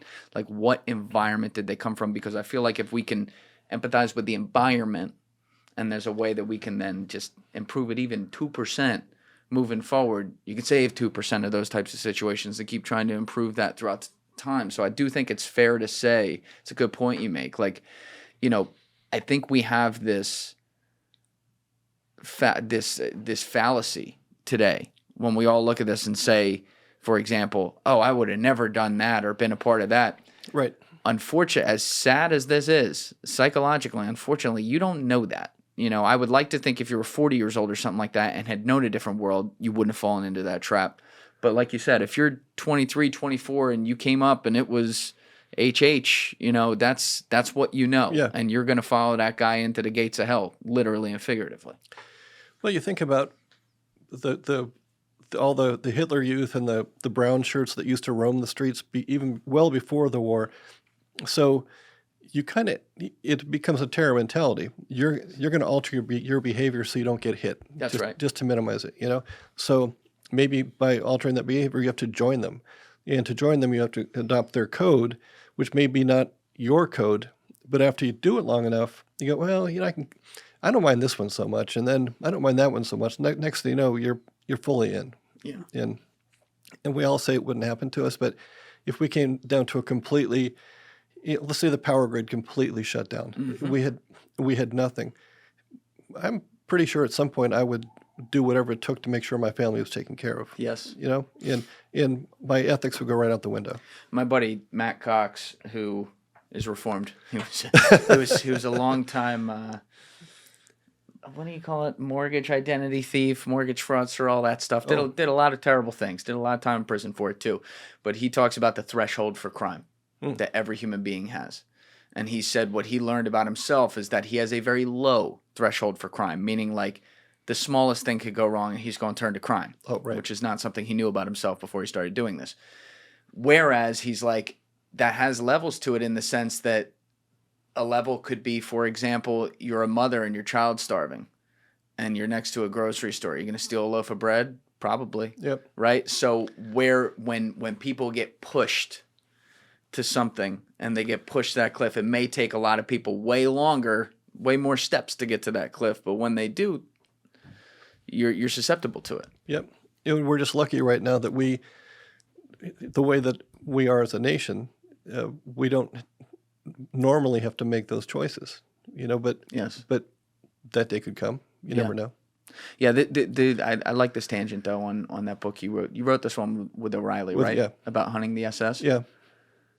So was this all about, I guess, the 20, 30 years after that, where they're trying to track down the rat lines and things like that? Yeah, and it kind of starts during the war, and then and it just goes into it's. And the Israelis, and the book is escaping, the guys escaping. There was one of the big Nazi criminals. Again, I wrote this book 15 years ago. Eichmann? Was Eichmann? Argentina, Yeah, 1960? Eichmann, yeah. Where when the Israelis went in to get him, they actually wore gloves because they didn't want their hands to be on the body of this reviled person. They didn't want any part of him, his DNA, touching their DNA, which I thought was really powerful. And here's the thing, to write that, again, you have to go into the minds of the guys who were doing the kidnapping. And then you also have to go into the mind of this guy who did all these terrible things. Now he's hiding in Argentina. He's trying to raise a family. And he worked in a Volkswagen factory or something like that. He was just a regular guy. So am I going to sympathize with him now because he's just a guy trying to raise a family, just like me? Or is like, yeah, he did all these things to all these people and he has to pay. And so it makes for a little, moral back and forth. Of course. Yeah. How did these guys get out, though, too? Like, so many of them, so many high-level people. Yeah. Just escaped to places and lived, sometimes uncaught for the rest of their For life. a long time. I was in the Argentine city of Bariloche one time, which is way inland. And it looks like you're in Germany. Everything there looks so Teutonic. And it's like, It's not reassuring. yeah. So it's like they found a way out, Yeah. and I think things were planned well ahead of time. People knew where to go. One of the ways out was Genoa was one of the things, but we helped a lot of these people too. Don't forget that. Yes. So we wanted, the whole NASA space program was Nazi scientists. You don't say. Yeah. I never knew that. Yeah. Right. That's like one of the ultimate moral, dilemma doesn't even begin to describe it. But you ever read Devil's Chessboard by Talbot? Yeah. You should read that. Oh, really? No, yeah. Good.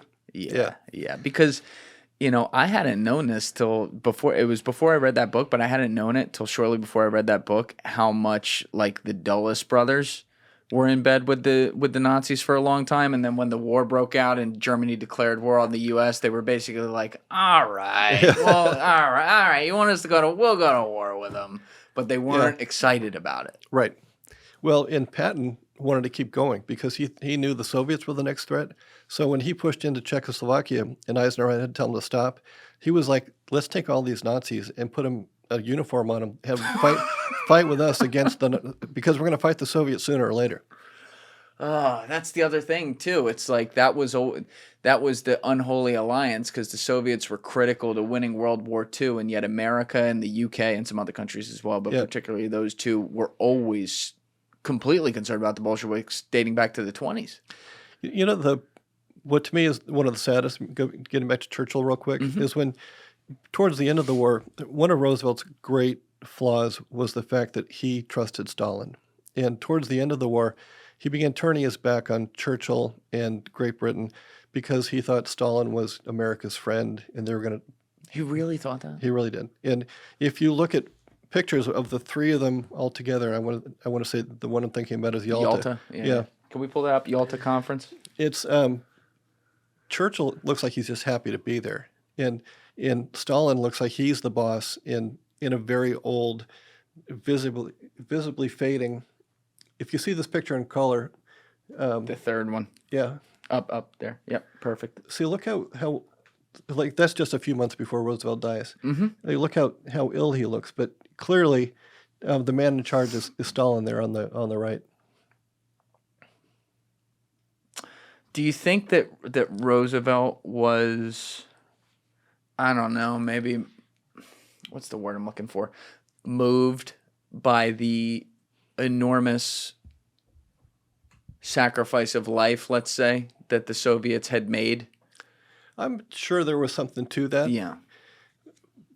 But from a pragmatic point of view, you think about it, they wouldn't allow our planes to land in Soviet territory, and they began holding people prisoner, keeping people prisoner towards the end of the war. A lot of U.S. people?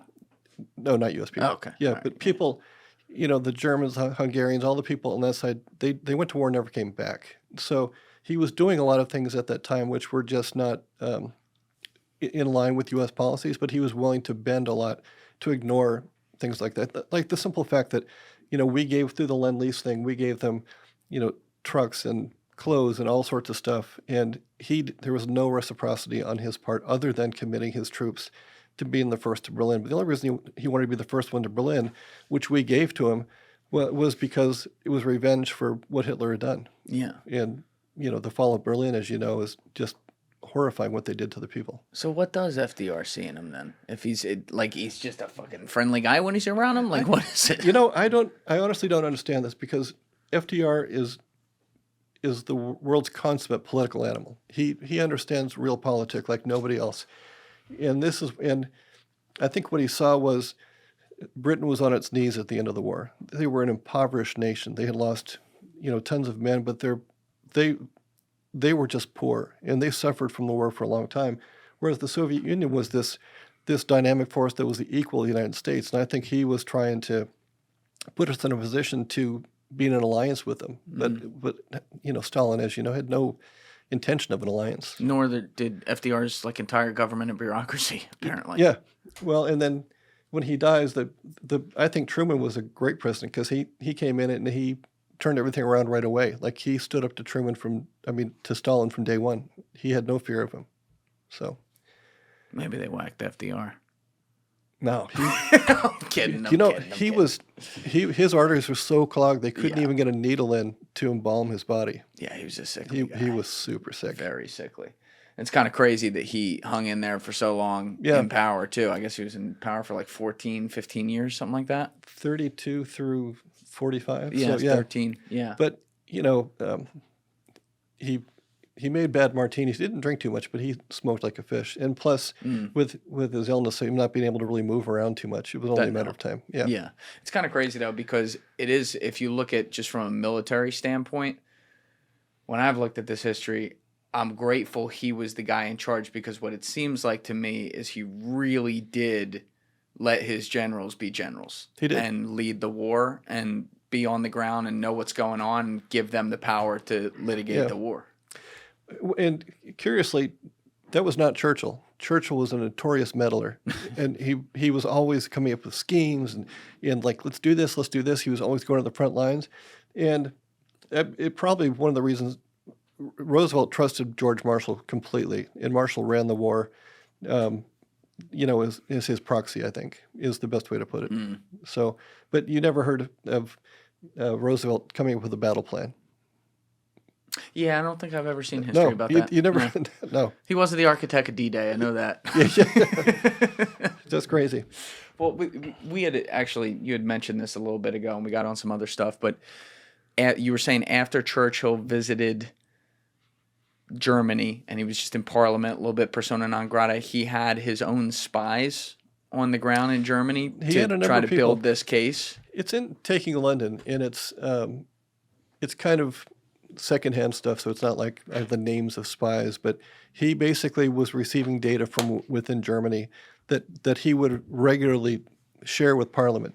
And these were statistics that the British government themselves did not have, and people are always amazed that he had these statistics. But that was how that gave him credibility. So when he would speak in Parliament and he would use these statistics, he wasn't pulling them out of his ass. They were actually real. They were numbers. How much have you written about across your books, or not even written about, but heavily researched, I guess, the full rise of Hitler? Kind of tangentially. Because I've written about Churchill, on several different occasions, but in episodic ways, like Churchill doing this or Churchill doing this, but it's never been that linear thing what is the rise of Hitler, all the way up through the war. Yeah. Now, do we know what Churchill was saying? I don't want to put an exact time on it, but let's say in that 1935, 1936, 1937 period about Hitler vis-a-vis Hitler's racial purity politics. Was he commenting on that a lot, or did he always just kind of look at the military strength and the fact that it was a dictatorial regime? I don't remember seeing anything about racial purity. So I think that was something that wasn't even on Churchill's. I'm sure someone's going to watch this and say, no, on March 12th, 1937, Churchill said this. But he may have. But it would have been minor. It wasn't his main focus, is the point. That didn't bother him in the slightest. He was completely intent on stopping Churchill from waging war and destroying Great Britain. Now, when Neville Chamberlain is obviously the prime minister who comes in charge, infamously in a way, because of the whole appeasement thing. We'll talk about that in a minute. But Churchill ends up taking over for him, and Chamberlain dies shortly afterwards, I think of cancer. But obviously Churchill wrote a very nice eulogy about him, and they were from the same party. But in the build-up before Chamberlain actually goes and makes a deal with Germany, did Churchill think he was a moron? Was he politicking behind the scenes? Guys, this prime minister's walking us right into the lion's den right here. I'm sure there was some behind-the-scenes stuff, but Churchill knew the danger of it. You have to remember, because they were from the same party, and Churchill later served on the War Cabinet, he would never publicly denigrate Chamberlain. But at the same time, there would have been discussions behind. And if you go back and look at that Munich thing, Churchill played Chamberlain completely. You're going to come to my place, you're going to be on my turf, we're going to do all these things. And Chamberlain was just, again, trying to do the right thing by the people by trying to avoid war at all costs. And even though everything that Hitler was doing was all about war, Chamberlain played right into his hands. And in many ways, I see Chamberlain as a sympathetic figure because he was trying to do the right thing. When Churchill added him to his war cabinet after so even though he replaced Chamberlain, he pulled Chamberlain onto his team as part of the war cabinet. And then he died of stomach cancer. So what a horrible way to die. Yeah. I agree with you. I feel bad for Chamberlain and how history looks at him sometimes because, yes, he made the wrong move. Yep. Yes, he went and negotiated on everything you said. Agree completely. But it was like the last step to try to avoid tens of millions of lives being lost. And then when Hitler did cross that line, he declared war on him. Yeah. You know what I mean? Like he was like, okay, I tried to avoid it. We went and made this deal. Obviously, it was a shit deal. But I said, you go into Poland, you do something like this, we're going to war, and that's what he did. So in a way, then Churchill just kind of takes over for him shortly after that. But sometimes I feel like that gets a little bit forgotten for him. It does. And, if you listen to that speech, I think it was like 11 in the morning on a Sunday. It was like a 15-minute speech or something like that. But if you listen to Chamberlain, he sounds so pained by having to say this. It's not like, hey, we're going to war. We're going to kick some ass. It was more like, oof, I did everything. Do we have that speech? Can we actually pull that up? That's a really, I remember listening to that. Chamberlain declares war on Germany recording. So that's September 1st, 1939. And then Churchill comes in May 10th, 1940. Yeah, that first one's probably good. Alessi, let's hear that. To you from the cabinet room at 10 Downing Street. This morning, the British ambassador in Berlin handed the German government a final note stating that unless we heard from them by 11 o'clock, I know. I thought about it. Yeah. that they were prepared at once to withdraw their troops from Poland, a state of war would exist between us.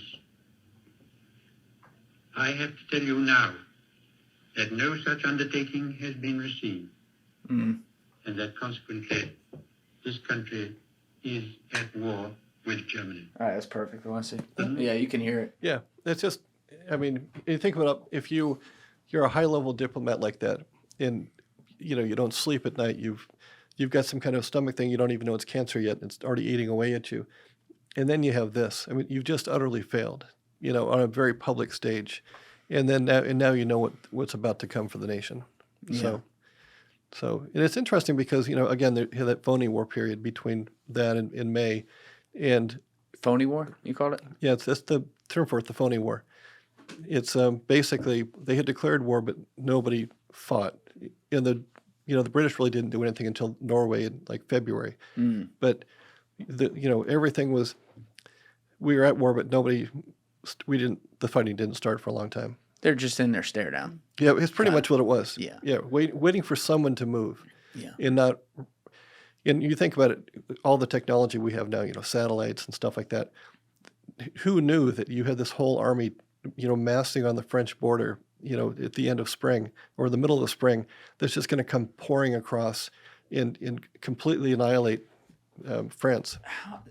Didn't they, maybe I am mixing this up right now, so please correct me if I'm wrong, because I know you wrote a book on this, but wasn't it like a weird geographical location that had to do with Belgium that they thought couldn't be crossed, and then the Nazis crossed it? Am I right? It's the Ardennes Forest, and it's the same place where the Battle of the Bulge took place. So, but again, people thought, the roads are too narrow, the bridges are not strong enough to support, and they just surrounded, they had literally miles and miles, cars lined up for miles just waiting to go across and men getting ready to go. So when the signal came to go, they just went full speed ahead. And they took France pretty quick. Really quickly. And the French people, Churchill kept flying back and forth to Paris to talk to the French leadership, and all the French wanted was more planes. We need more stuff and all this, and finally, he had to give up because there was just no way the French were going to hold on. But Rommel was one of the tank commanders who led the charge, and he made it from one side of France all the way to the ocean in a week, and so it was amazing how fast they moved. Wow. So and what month was that again when they crossed? That was May. May. So that's right when Churchill comes in, May 10th. So it's at the same time. Same time. And I forget, did Chamberlain resign or? We should check that. I totally That's a good blanked question. out on that. Did Neville Chamberlain? Because, like you said, he became a part of the war cabinet, but did he resign? Neville Chamberlain resigned as prime minister on May 10th, 1940. Yeah. So Churchill, I guess, was chosen Yeah. to replace him. It wasn't like an open election or anything like that. Yeah, he was asked to come to the palace to meet with the king, and the king asked him to form a government. Got it. Okay. So Churchill comes in charge, and the Battle of Britain, I think you said this doesn't begin technically until September when they bomb London. No, that's when the Blitz begins. So the Blitz is the nonstop bombing of British cities, and it started September 7th, an accidental bombing. Basically, some German pilots kind of got off course and just dropped some bombs on London. And Churchill was so enraged by the whole thing that it kind of raised the level of the conflict. And then that's when Hitler shifted his air targets away from the Air Force bases and onto the population. Got it. So when they did that, though, they had to be really tactical. I was reading about this because the planes and gas could only last a certain amount. I think the geography was like they could get just past London and back across the channel before they'd run out. So It was very I don't remember the numbers that they would send, but they would send in a line of basically planes, drop the bomb, and get the fuck out. And that was it. Yeah. And the Royal Air Force, like you said, had been developing non-World War I planes now to try to compete with this, and that's part of the reason they were able to end up staving this off. Right. So, if you look at it in a map of England, the southern, most of the Air Force bases, the Royal Air Force fighter bases, were on the coast or close to the coast. So ready, and they had a whole, they had what we now call radar along the coastline. It was IDF at the time. Just these huge towers that could tell when the Germans were coming in. And they had a control center. Hugh Downing, one of my favorite characters, Air Vice Marshal Hugh Downing, was in charge of fighter command at the time.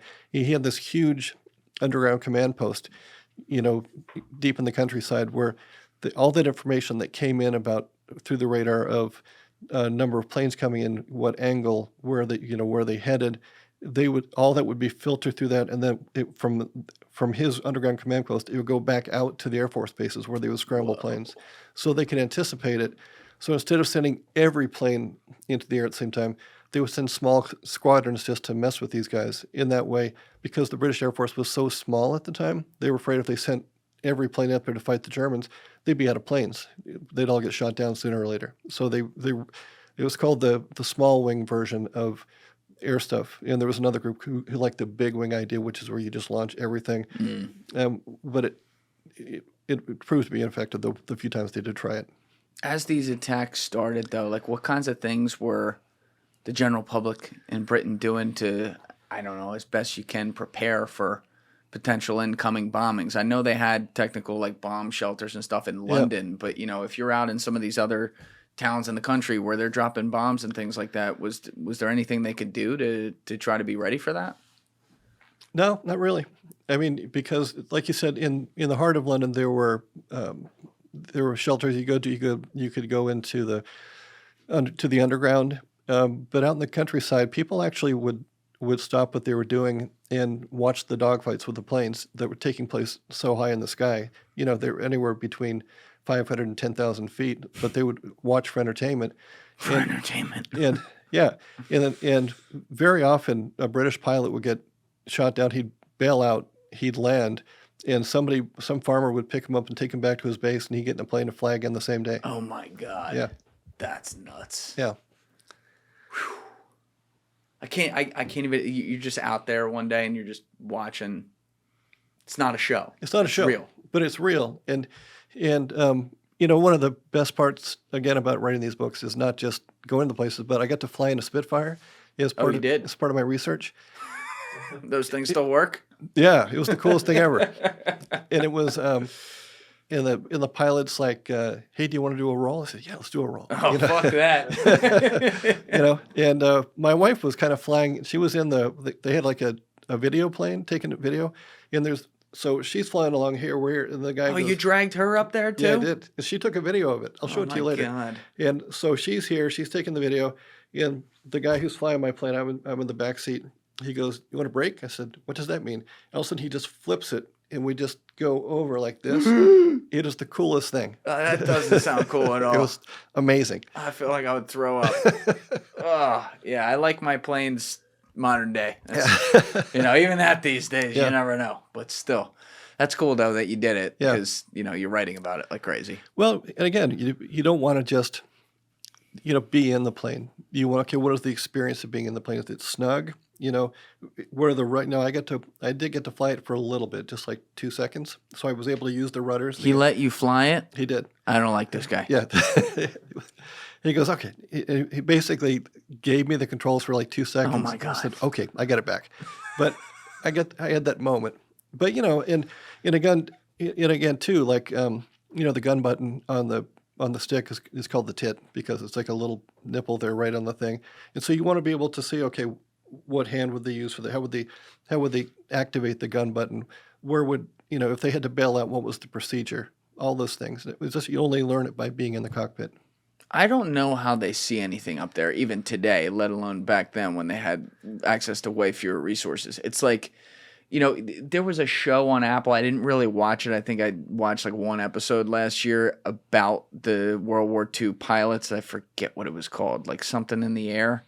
Something like that. Can we pull it up, Alessi? The Apple show on World War II pilots? Yeah, about the bomber pilots, yeah. Yeah. And I was watching footage, like it's a show, it's not real. Yeah. But I'm watching footage of them, like from their perspective, flying the plane and shooting at shit in the clouds. You can't see anything. Yeah. Like it's almost it feels like almost like a monkey throwing darts at a board. Like you have as good a shot with that. Like I don't even know what skill you can have. Obviously, it's incredible skill to fly the plane and control it and all that. But how can you even see what you're shooting at or where the plane is? Like the guys who could actually do that, that's a whole nother level. It's called Masters of the Air. Yeah, that's it right there. Yeah, they had there were certain rules. They had the Browning machine guns on the Spitfires and the Hurricanes, and the pilots were taught how to kind of track somebody, never to fly even or level for very long because that's how you got shot down. You're always moving, and never do like a prolonged burst. He did small bursts. Otherwise, you'd be out of ammunition in like 5 seconds. Yeah. Yeah. Now, how did this lasted like a year, roughly, the air attacks on Great Britain where they were getting hit? Yeah, I want to say May 10th, 1941 was the end of it, somewhere right around there. And why did it end? That's a really good question. Oh, because Hitler was getting ready to invade Russia. So, but in the middle of all that, you have to remember that parts of Parliament burned down. I mean, the very place where people were gathering was bombed. I mean, the whole city. If you pull up a map of places there are maps do exist that show places in London that were bombed. It's everywhere. And can we do that? Map of places London was bombed, Battle of Britain. Oh, whoa! That first one right there. That's it right there. Whoa. So, and you can see it today if you walk through London. You'll notice that some areas have an Edwardian look or a Georgian look, and then abruptly in the middle of it, you'll see, so look at that. I mean, it's amazing. I don't understand. That's nuts. That's actually crazy. This is what I don't get, and maybe, I don't know, maybe I'm looking at this too simply, but I feel like I'm not. I don't know how you can look at stuff like this and then try to make the argument that, well, there was a way to avoid World War II. Exactly. Okay, if you want to be isolationist, this is the heart of a major city. City that has existed for 1,000 years, and you're going to tell me that we don't need to help these people just because we had bad feelings that still exist from World War I. I mean, why would you not? And these, by the way, these are our allies, our staunch allies. These are people that Churchill literally risked his life to sail across the ocean in August 1941 to meet in Newfoundland with Roosevelt. This is before Pearl Harbor, but they are sworn allies. I mean, the two, Churchill and Roosevelt, exchanged thousands of telephone calls and cables throughout the war. I mean, just the two of them conversing about the future of the war. It's not like he was simultaneously making a call to Hitler or somebody else, playing it both ways, or Stalin. He was focused on America because he saw us as the only people who could help him. And why wouldn't we? Yeah. Now, while, like we said earlier, while this is all happening, Hitler takes France. Right. Quickly. What kinds of Well, back up. Hitler already has France. He was done with France by June of 1940. Right. Yeah. Very, very quickly. So while this is all going on, meaning he's in control of the country. Right. Any governments that are there are Nazi-friendly governments at this point. Right. Right. So not even real governments. But he's evacuating Jews from the country. He's putting the Nazi stamp on everything they do. And I would imagine, obviously, Churchill's getting a lot of intelligence about that, which means it's making its way to the U.S. Like, I guess the question is, outside of even just Britain being bombed, I understand we were so isolationist, but how did the point not get across until until December 7th when we actually got attacked? Like how, and even then we didn't declare war on Germany. Germany declared war on us. Like how did this point not come home by, I don't know, the end of 1940? Everybody hoped we could just stay out of war. Again, it's that whole World War I hangover that was just part of that isolationist thing. And it was like Edward R. Murrow reported from London during the Blitz, and so Americans knew what was going on because very often he would be he wouldn't be in the studio, he'd be out in the streets, and he would like hold up a microphone to hear the clatter of people, rushing to the air raid shelters, or you could hear the air raid siren going off. So Americans knew what was going on, and at the same time, it was like it was their war, and we're not going to. And Roosevelt was the point that he wouldn't even give Churchill the 50 old decrepit destroyers that he wanted. Right. So it was. I think as a nation, we just needed to be jolted. Like we needed to feel attacked. We weren't going to do anything until we were on the bombs were following us. And that was Pearl Harbor. Yeah.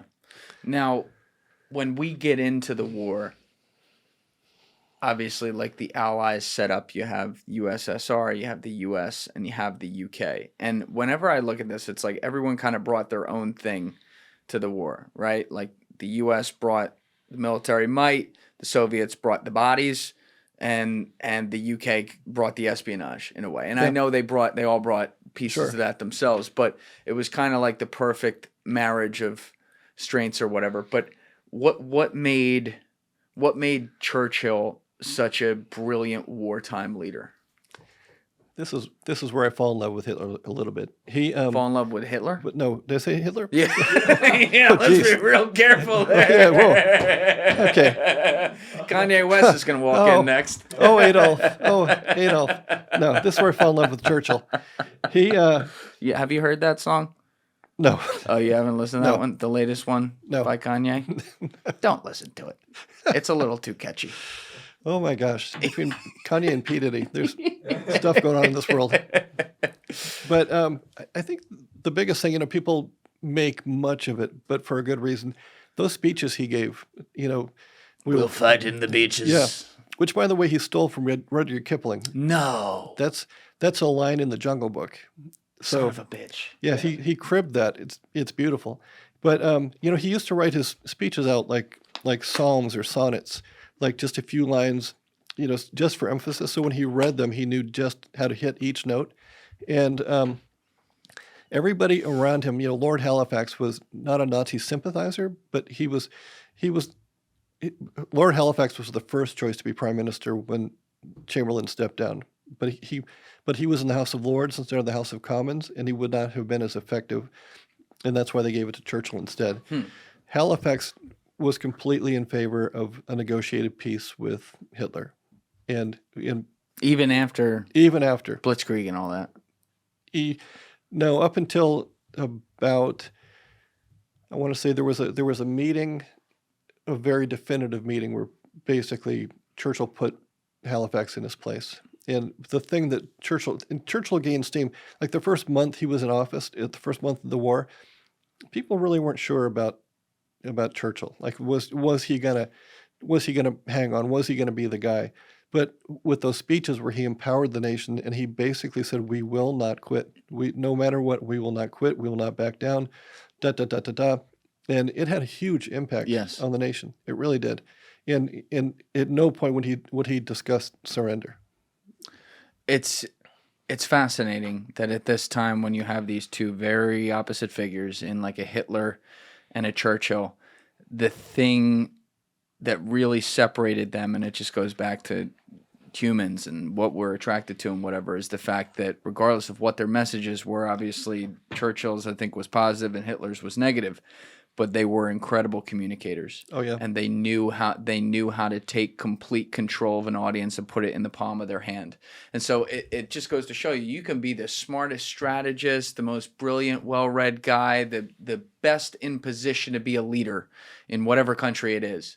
But if you can't get in a room and make people eat out of the palm of your hand, you're never going to be that guy. You know, and you think about with Churchill too, because he shouldn't really be that guy, because he had a little bit of a lisp. He was a little bit of a bully. He loved to tell everybody his opinions. He's not the guy that you naturally say, "I like that guy. I want to hang out with." He basically pushed people away at all times. He was very good at politics, though, and he was very good at using the radio as a medium. Yes. You know, because people couldn't see him; they just heard the power of his voice.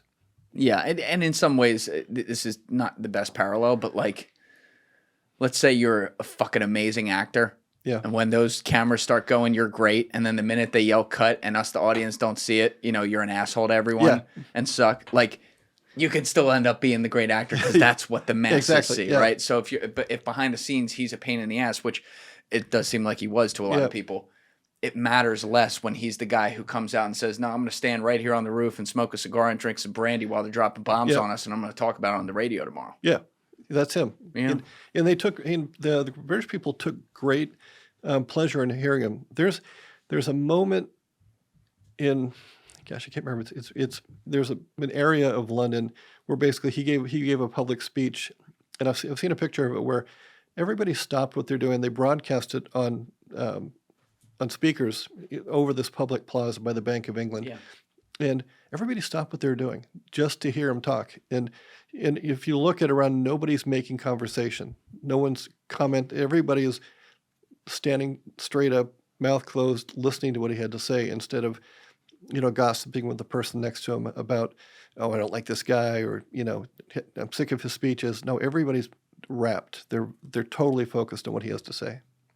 I wonder if that could happen today just because of how many distractions we have and how much noise on random shit at the click of a button sitting here right on our phones. Yeah. We have, like, back then, that was the one thing that everyone could listen to if they wanted to. Yeah. You know, it's like priorities almost. Yeah, somebody be, you know, recording it on their phone or videoing everybody listening to it. That'd be different. Yeah, it would definitely be different. But he ends up being the leader through the war. Do you, in looking at World War II from the lens that you've looked at it, what do you think were the biggest strategic mistakes Hitler made? Ooh, he made a bunch, but I think the one thing about Hitler was he started to believe that he was a great general. You know, he had all these really great generals, and he started trying to dictate policy, and it was, I think, to his downfall. He did make some good choices, but for instance, you know, repelling the D-Day invasion. I mean, word didn't get to him until too late, but he still kept the tanks, I think the 15th Panzer or something like that, you know, because he thought we were going to come across the Calais where he thought Patton was going to come. I think if Rommel had gotten through to the Suez Canal, that would have changed the war in a big way. But Hitler was still very much playing politics with the Italian generals who didn't care so much for Rommel. And so a lot of the supplies Rommel needed, like especially oil and gas, weren't getting to him in time. And that would have been, if he had gotten the Suez Canal, think about that. Germany would have just every shipping lane into the Mediterranean would have been shut because they would have had Gibraltar as well. That would have been just a different kind of war. Yeah, it could have been game over. Yeah, it really would have been different. I don't know if I'm looking at this too simplistically, but you talk about him as a thinking of himself as a general. When I've looked at the timelines of how easily he was able to take places at the beginning, but then also how quickly he got involved on other fronts, to me, he essentially started like a 4-front war. He did. He was in North Africa. He went west through France. He was trying to go north to Britain, and also declaring war on the U.S. when they got caught in the middle of it, and then tries to go east into the Soviet Union. And sometimes I'm grateful he was like a methed out crackhead, because if he had taken his time and done one at a time, this could be, maybe I'm looking at it too simplistically, but this could be a very different world right now. I agree. I think that if invading the Soviet Union when he did was a bad idea, then might, and again, remember, he had a pact with Stalin. Stalin wasn't going to attack him anytime soon, but I think he was paranoid about it. And I also think, too, he wanted to do the Napoleon thing, it's like capture Moscow, which turned out to be the ultimate failure, just to get so close and then it gets stuck out there. And, their supply lines were, forever long. On top of that, they had, so brutalized the Soviet people all the way through the, burning buildings and with people inside and, raping and pillaging. Basically, the Soviets couldn't wait to get revenge. And when you look at the Soviet Union, it is a very, very big place. Like the Ukraine is so far away from Moscow, and Ukraine was the Soviet Union's breadbasket just before the war. So it was vitally important to get all these things. So Hitler wasn't just driving towards Moscow; he was fighting a war across that whole Soviet front. And it doesn't matter how many. And you think that all the men in Germany are doing all this fighting, but the Russians had so many more bodies, and they lost so many people. Yeah. What was the number? Can we look that up, Alessi? Total number of casualties, Soviet Union, World War II. It's an insane number. Because obviously then we had the whole Cold War with them, so this was a little bit ignored politically. But yeah, the Soviet Union suffered around 27 million casualties during World War II, including both military and civilian deaths from war-related causes, which is, all Nazi Germany. Yeah, basically, which is just like, it's crazy, and we lost a lot of men, but nowhere near 27 million. Not like that. Yeah, that's one of the arguments you hear now with, I guess, like neo-history or whatever, where I was not trying to do that, but that did land a certain way. Sorry, but fine. Like they talk about, well, you could have avoided having 40 million people die or whatever. And to me, I'm like, so 40 million people could have died over the next 20 years while he's like trying to take control of other shit around the country, including around the world, including here maybe? Yeah. Like, is that, am I wrong? Am I going crazy here? Or is that a common sense thought? No, it's a common sense thought. I just don't think a lot of people, like I said before, a lot of people don't know history. And they kind of make up their own history in their heads as they go along, or they're whatever the latest thing they hear on the internet or some newscast, and they just go with it. Now here's the other thing there, psychologically, and I wonder if you've run into this, like when you're doing your research throughout your many books, but it's like history is written by the victors, and so the cliff notes of it are always going to sound 100% one way versus 0% the other way for the most part. Sure. But the reality is, even the good guys have some bad people or do some bad things along the way. I always give the example of the Revolutionary War, which is another one I study really closely. It's like, we were definitely the good guys. I'm very glad we did that. Revolution was great. A lot of amazing people on our side. Glad George Washington was the general. But it's like, we did some violent shit too, stuff, yeah, right? And there are even things that are recorded in history. They're written about in the books. It's not like they're ignored. That it's just when you're giving, again, like the cliff notes of it, no one ever brings that one up, right? And so my point is, people are not perfect. Even the most obvious situations have some little nuance somewhere, just because something got ignored after the records were put down. But the reality is, let's say 90 to 95% of what we're told is mostly true or completely on the right track. What I find now is that people will maybe find that 5-10%, and then because they find that, lift that up and take that and say, Right. therefore, none of it's true. Right. I agree with that. Just because as you were talking, I was thinking about how it was very common for the U.S., for Americans to shoot German prisoners if there was no place to put them. Mm-hmm. So, and because we won the war, there were no prosecution for war crimes. The Germans did the same thing, and now they stand at like the Malmedy massacre, the Battle of the Bulge. We look at that as this huge atrocity, and it was, but it's wartime, and kind of putting this all back into the book world. You talk about that 5%.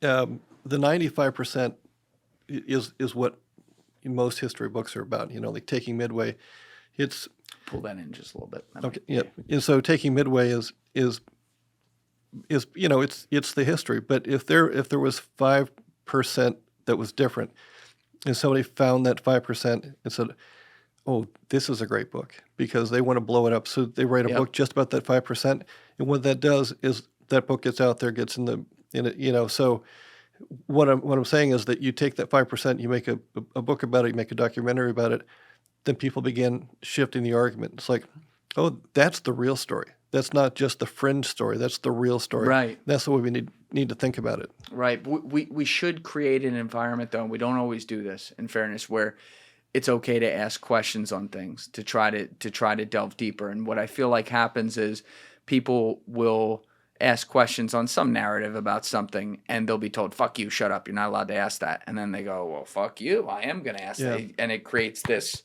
bigger and bigger problem, and then they become cognitively incentivized to find the confirmation bias that they're feeling about, oh, maybe I need to look at this a lot deeper. And so I empathize with where that comes from. I just wish we could have more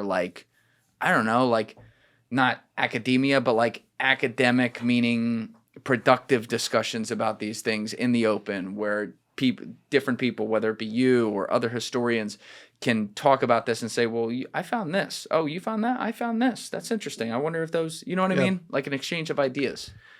Yeah, that doesn't happen anymore. No. And here's a good point. Like if the neighborhood I live in is politically mixed. Everybody, we have firefighters, we have cops, we have construction workers, we have, me, the lone writer. But, we have people who do, an executive for Home Depot. We have all these people in this neighborhood. But when we get together and the subject of history or modern history comes up or in comparisons to other stuff, people like me who spends all his time studying history, who makes a living, being focused and immersed in history, I'm not going to speak up because what happens is in a situation like that, you become the know-it-all, and no one wants to listen to the know-it-all. They want to listen to whatever they heard on TV or the internet, and you get just this thing. And there's so many times, and not just with my neighborhood, but in public discourse, where I want to correct people or say, no, you're not right.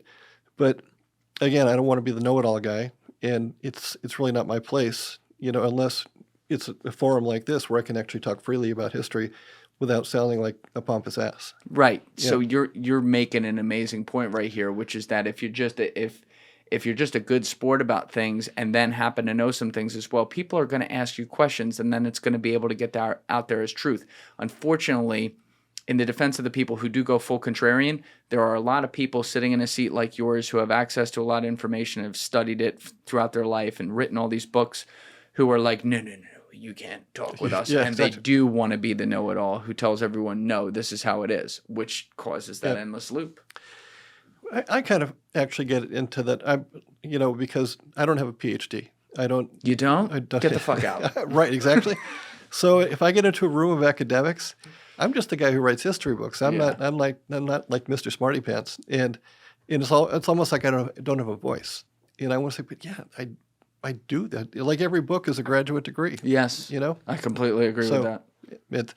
It's like you said. There are no dialogues. There are no conversations. Everybody wants to find their place in the pecking order and make sure that nobody else kind of usurps them. Yeah. And by the way, we've been talking about this all day. We've been going through World War II and everything, but your new book, as you've said, is taking Midway, which, first of all, what made you want to cover this story right here? Churchill. That's perfect. And I'll tell you why. The end of taking London is when, like I said, August 1941, Churchill gets on the HMS Prince of Wales, sprints across the Atlantic, meets with Roosevelt in Newfoundland, and there's huge American and British contingent gets together. It's a remarkable moment, and then that's how taking London ends, because that's kind of because the two of them get together, they form the Atlantic Charter on that. And before the U.S. is even in the war, they're making plans about how the war is going to be waged and what the world's going to look like afterwards.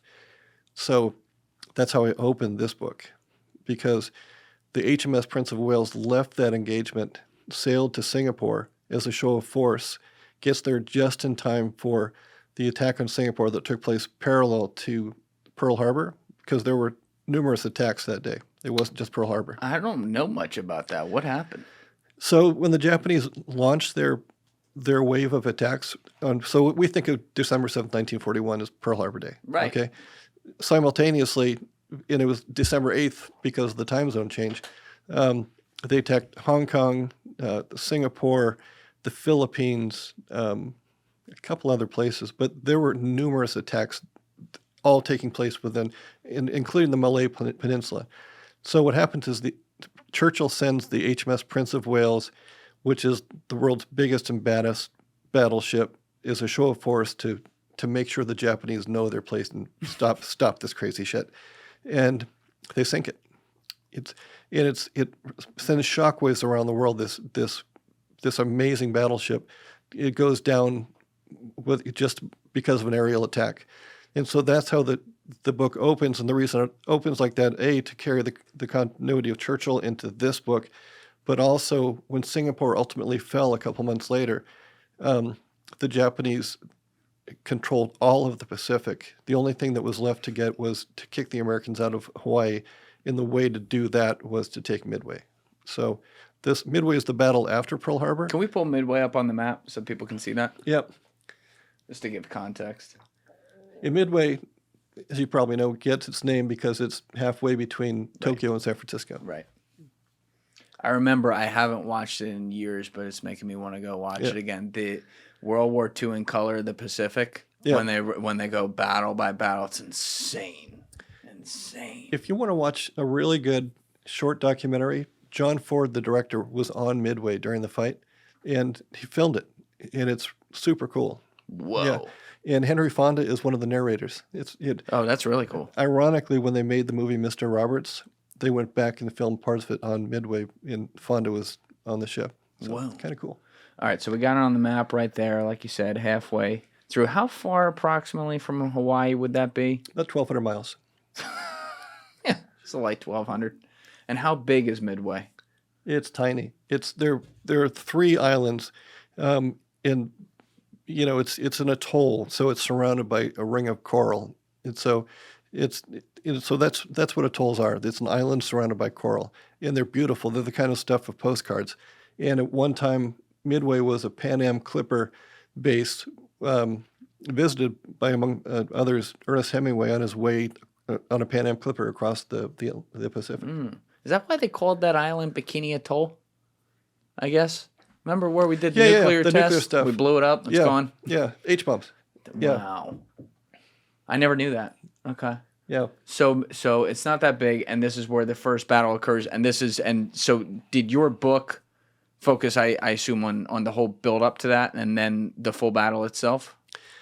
Like I said, I get stuck, and so I open with Prince of Wales, and it's like, yeah, this is a great opening. We got Churchill. The books are all linked, because taking London goes straight into taking Midway, and then where do I go next? And and the natural thing to do was, tell some backstory. But I decided to go all the way back to millions of years ago, when lava formed this island, and then the atoll was formed with the coral, and then the people who had visited that over the years, including an amazing bird population. Like the population, you can't go to Midway Island now as an individual because the huge bird population there, like literally millions of seabirds make that their home, and they nest on the ground. So almost everywhere you walk, you're about to step on a bird. And and they're nice birds. I mean, they're not aggressive. They don't fly away. They just stay on their nest.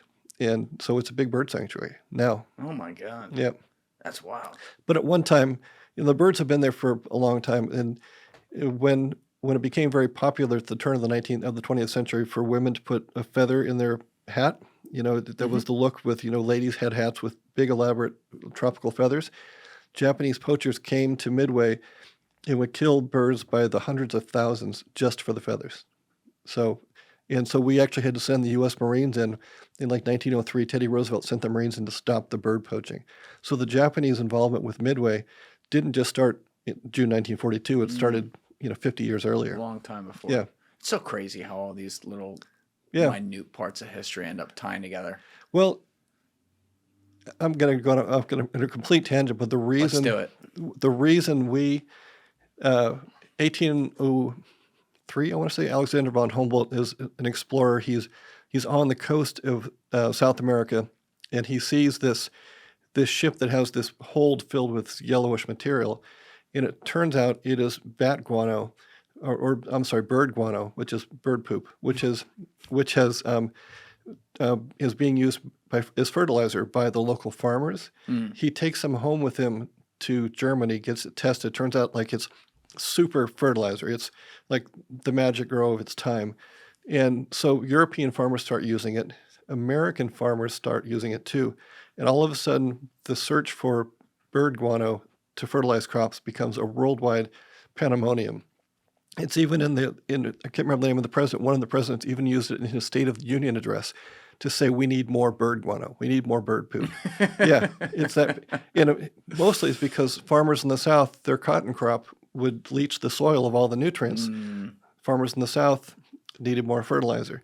So the reason an American ship went and found the island of Midway in 1859 was because he was looking for bird poop. Bird poop. And he found bird poop. Oh and my so it God. became an American protectorate. So there we go. Always leave it to America. We're going to find the capitalistic levers. You're going to find where that money is, Gotta boy. find that bird poop. That's it. So you were telling me, though, you wrote this in 6 months? 6 months. Yep. How the hell do you write? How many pages is this? 350 pages? 348? Something like that? I think so. Yeah, right around there. About 90,000 words. All right. 90,000 words, 6 months. That's at least 500 a day. But again, fully edited, all done Yeah. in 6 months? Done. Historical research done, which means you're Yeah. not writing necessarily every day. All that other stuff involves stuff Yeah. where you're not writing. How the hell do you get this done in 6 months? What's your process? Every book takes me about 6 months. That's just the number. And I just figure out the story, and I do a little pre-research. I mean, I want to know in broad brushstrokes what I'm about to write about. But then I literally research word by word, line by line, paragraph by paragraph. So if I have a question, what was the temperature that day? I find out what the temperature was, and what did they have for breakfast that day? I find that out. So I just do it. Then you throw in the travel. Then you throw in. Where do you organize that, by the way? Like, do you have like a Word document where you're keeping your sources, or? No, you give me too much credit. I have. It's like it's in there somewhere. I literally have I used to do actual physical books. Now I'm starting just to do more digital books to do my research. But next to my chair in my office, I have a large bag of just books. And when I'm done with that current book, all those books go to the Friends of the Library from my local library. So I just give them, 50 bucks, 60 bucks. But I also have a big sheet of butcher paper about 6 feet long, 7 feet long that covers one wall of my office. And I take a Sharpie and I outline the book, I outline the chapters. And once I outline it, I don't really look at it that much unless I'm stuck, and then I kind of move some stuff around. But it's really just a process of getting out there and writing every day. And I don't write on Saturday and Sunday, so it's 5 days a week of just 4 to 5 hours of just getting lost. And when I come out of my You don't office, write on Saturdays and Sundays ever. I don't really, it's just at some point at some point you got to take a break, right? Good for you. Yeah, I like to enjoy my weekends. But, when you go deep in the weeds and you're really, like, between the writing and the research, it's full immersion. Like, I'm mentally and physically, I should say emotionally transported to whatever time I'm writing about. When I leave my office, my wife says I look like a crazy person, and she literally won't let me drive for about an hour after I get out of there, just because I'm not present. I'm not physically in the same place. It's just full immersion. It's my superpower is just hyper focus. So probably the ADD. Do you have a routine when you wake up every morning that gets you to your desk eventually? Yeah, like I hear the Tim Ferriss stuff with all the routines, and everyone's just like, I take 5 milligrams of this and 10 milligrams. Yeah, people are different. Yeah, all different shit. So I wake up. I still read the newspaper, so I read the LA Times. Yeah, I do. Yeah. Good for you. Yeah. It's like this thin now. It's eclectic. Yeah.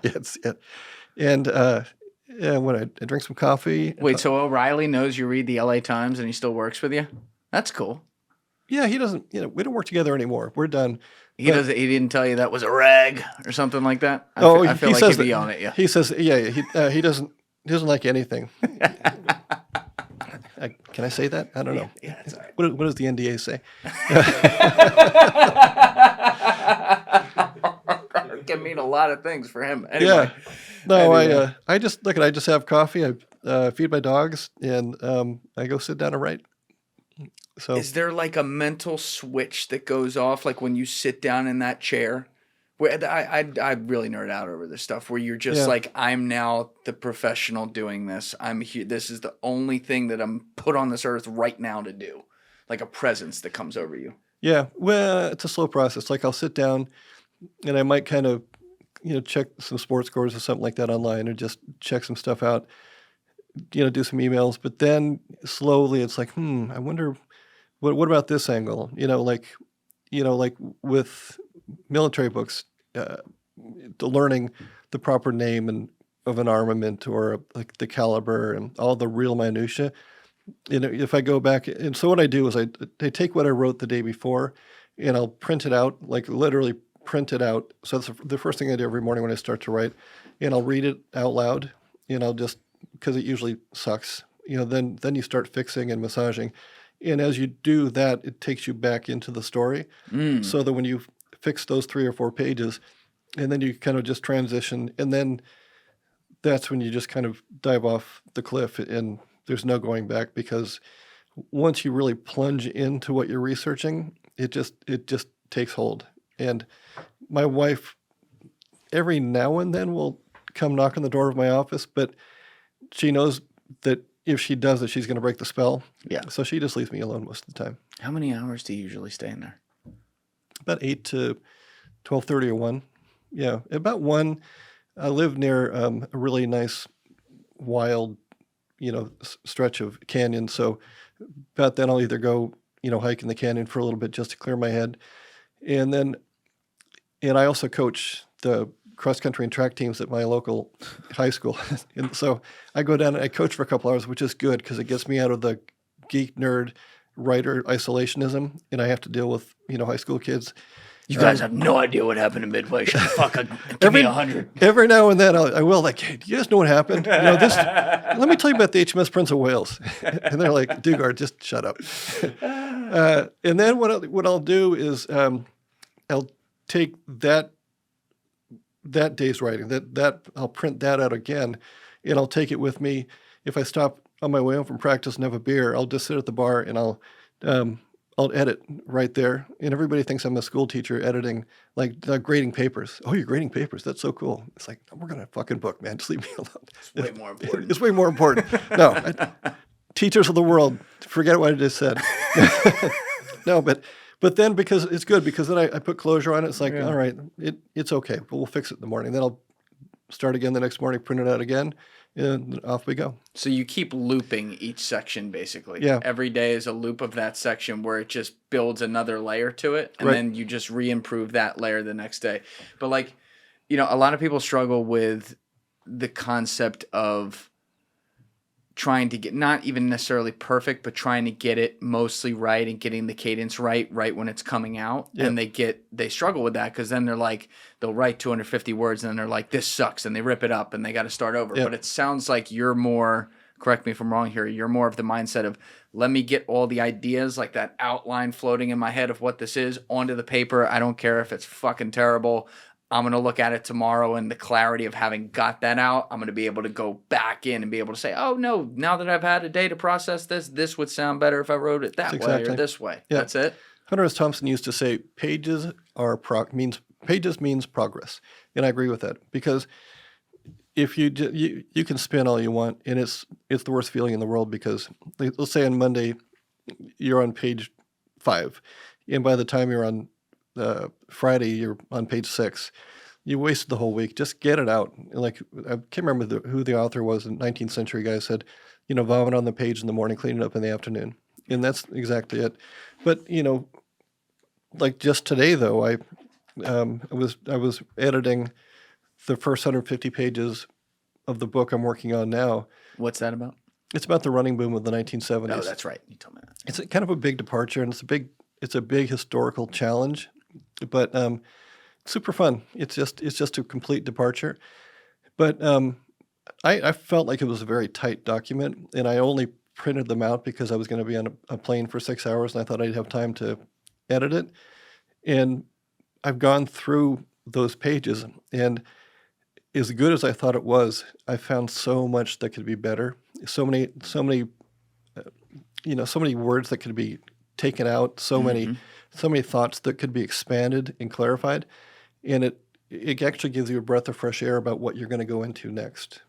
Yeah, and I think part of what you're getting at here is the complexity versus simplicity thing. Like, there's this idea with like the creative writing endeavor, you gotta not necessarily use big words or whatever, but you gotta be so descriptive on every little thing because that's what makes people picture stuff. But in reality, it's the same as everything else. It seems like, where it's like, you can do that, but can you do that with great brevity, and can you be taking away from things to allow Right. the reader to capture more with their mind rather than being told what to do? Totally agree, because when one of the ways that you kind of touched on this, I like to write in a very cinematic way. I want the reader to be with me in the moment, and if you have too many words, too many thes and its, and or just a dumb plain statement, the reader can feel it, and that if it's too busy, you take the reader right out of it. And I want people to just be turning the pages. I want them to be in the moment completely. So if I'm saying something redundant, or if I have a paragraph that is beautiful but unnecessary, it has to go. It just, anything that takes it's just about the story, period. Do you ever run into struggles writing where you hit writer's block or something like that? I have a mortgage, and but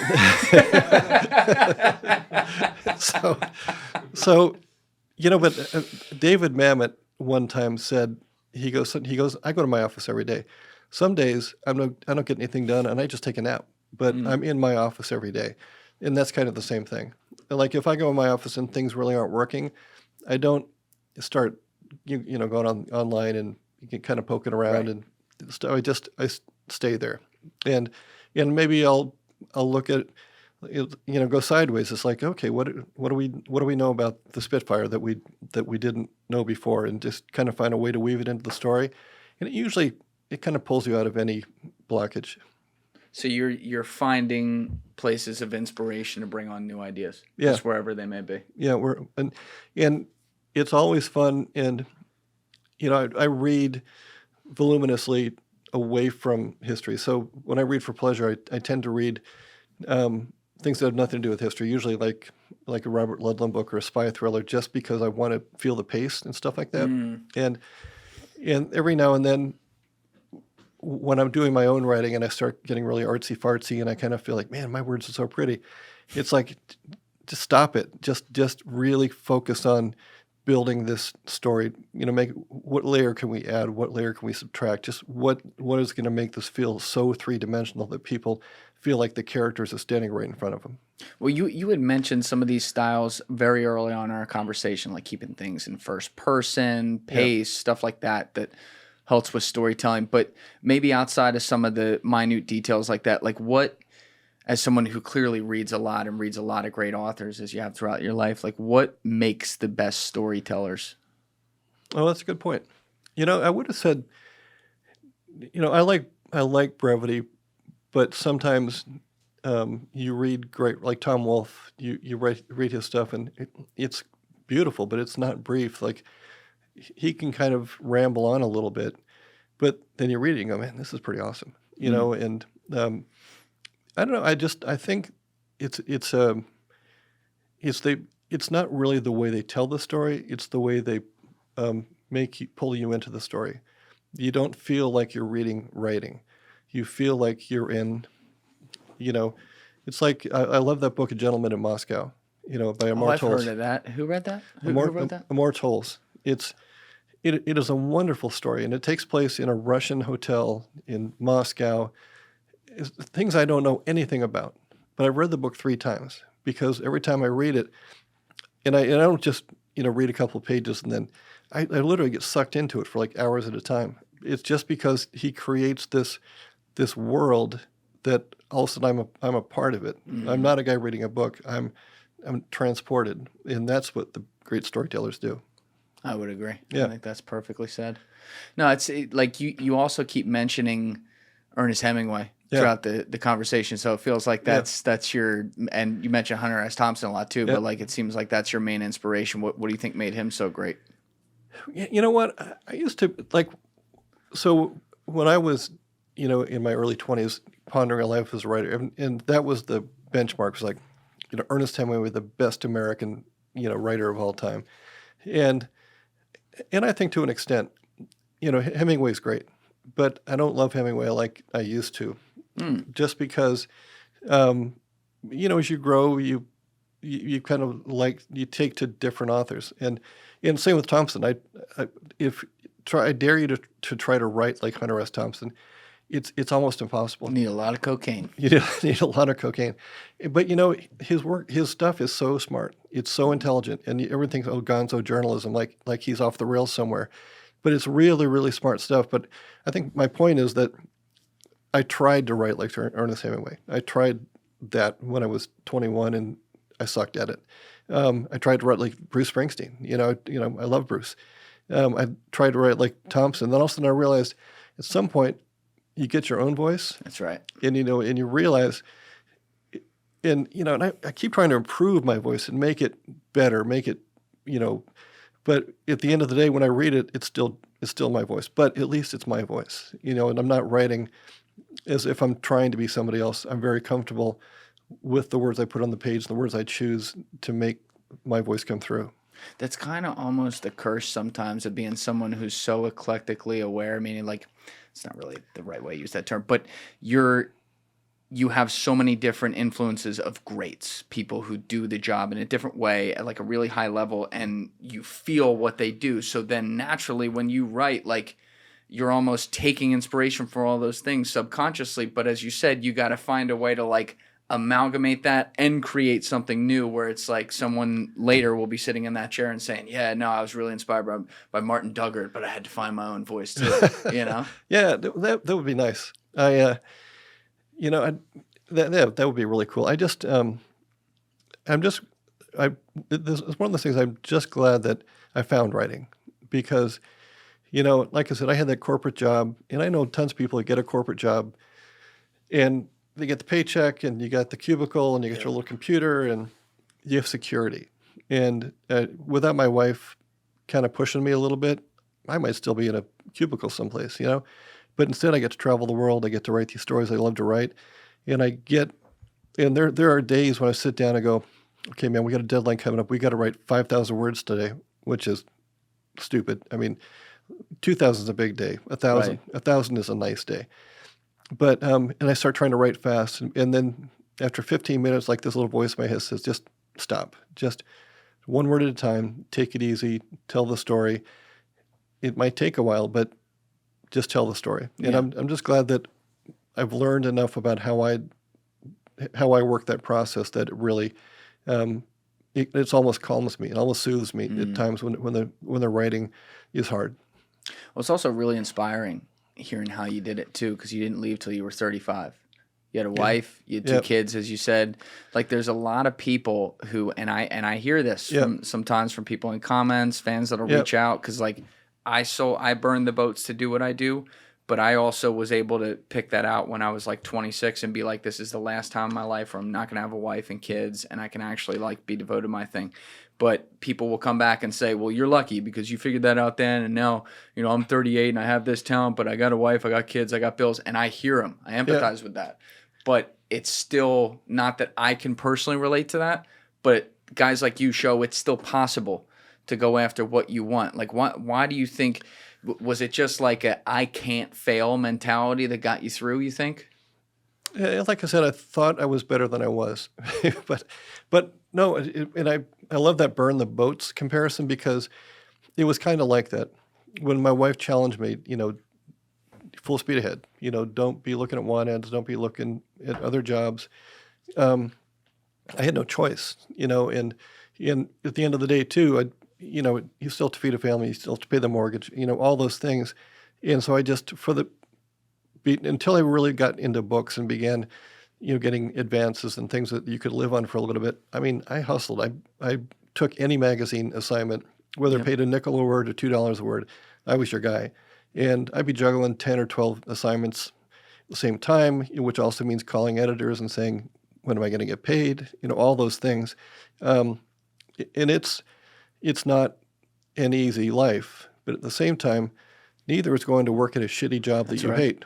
And so, I mean, I don't know, things have worked out well for me. I've been very, very fortunate, but the fact that I still love what I do, and I think it's funny because I've spent the last I left the corporate world in February 24th, 1994. I've spent the last 31 years doing whatever the fuck I want. It's pretty awesome. That's great. I travel the world. I'm married to the woman I love. I write for a living.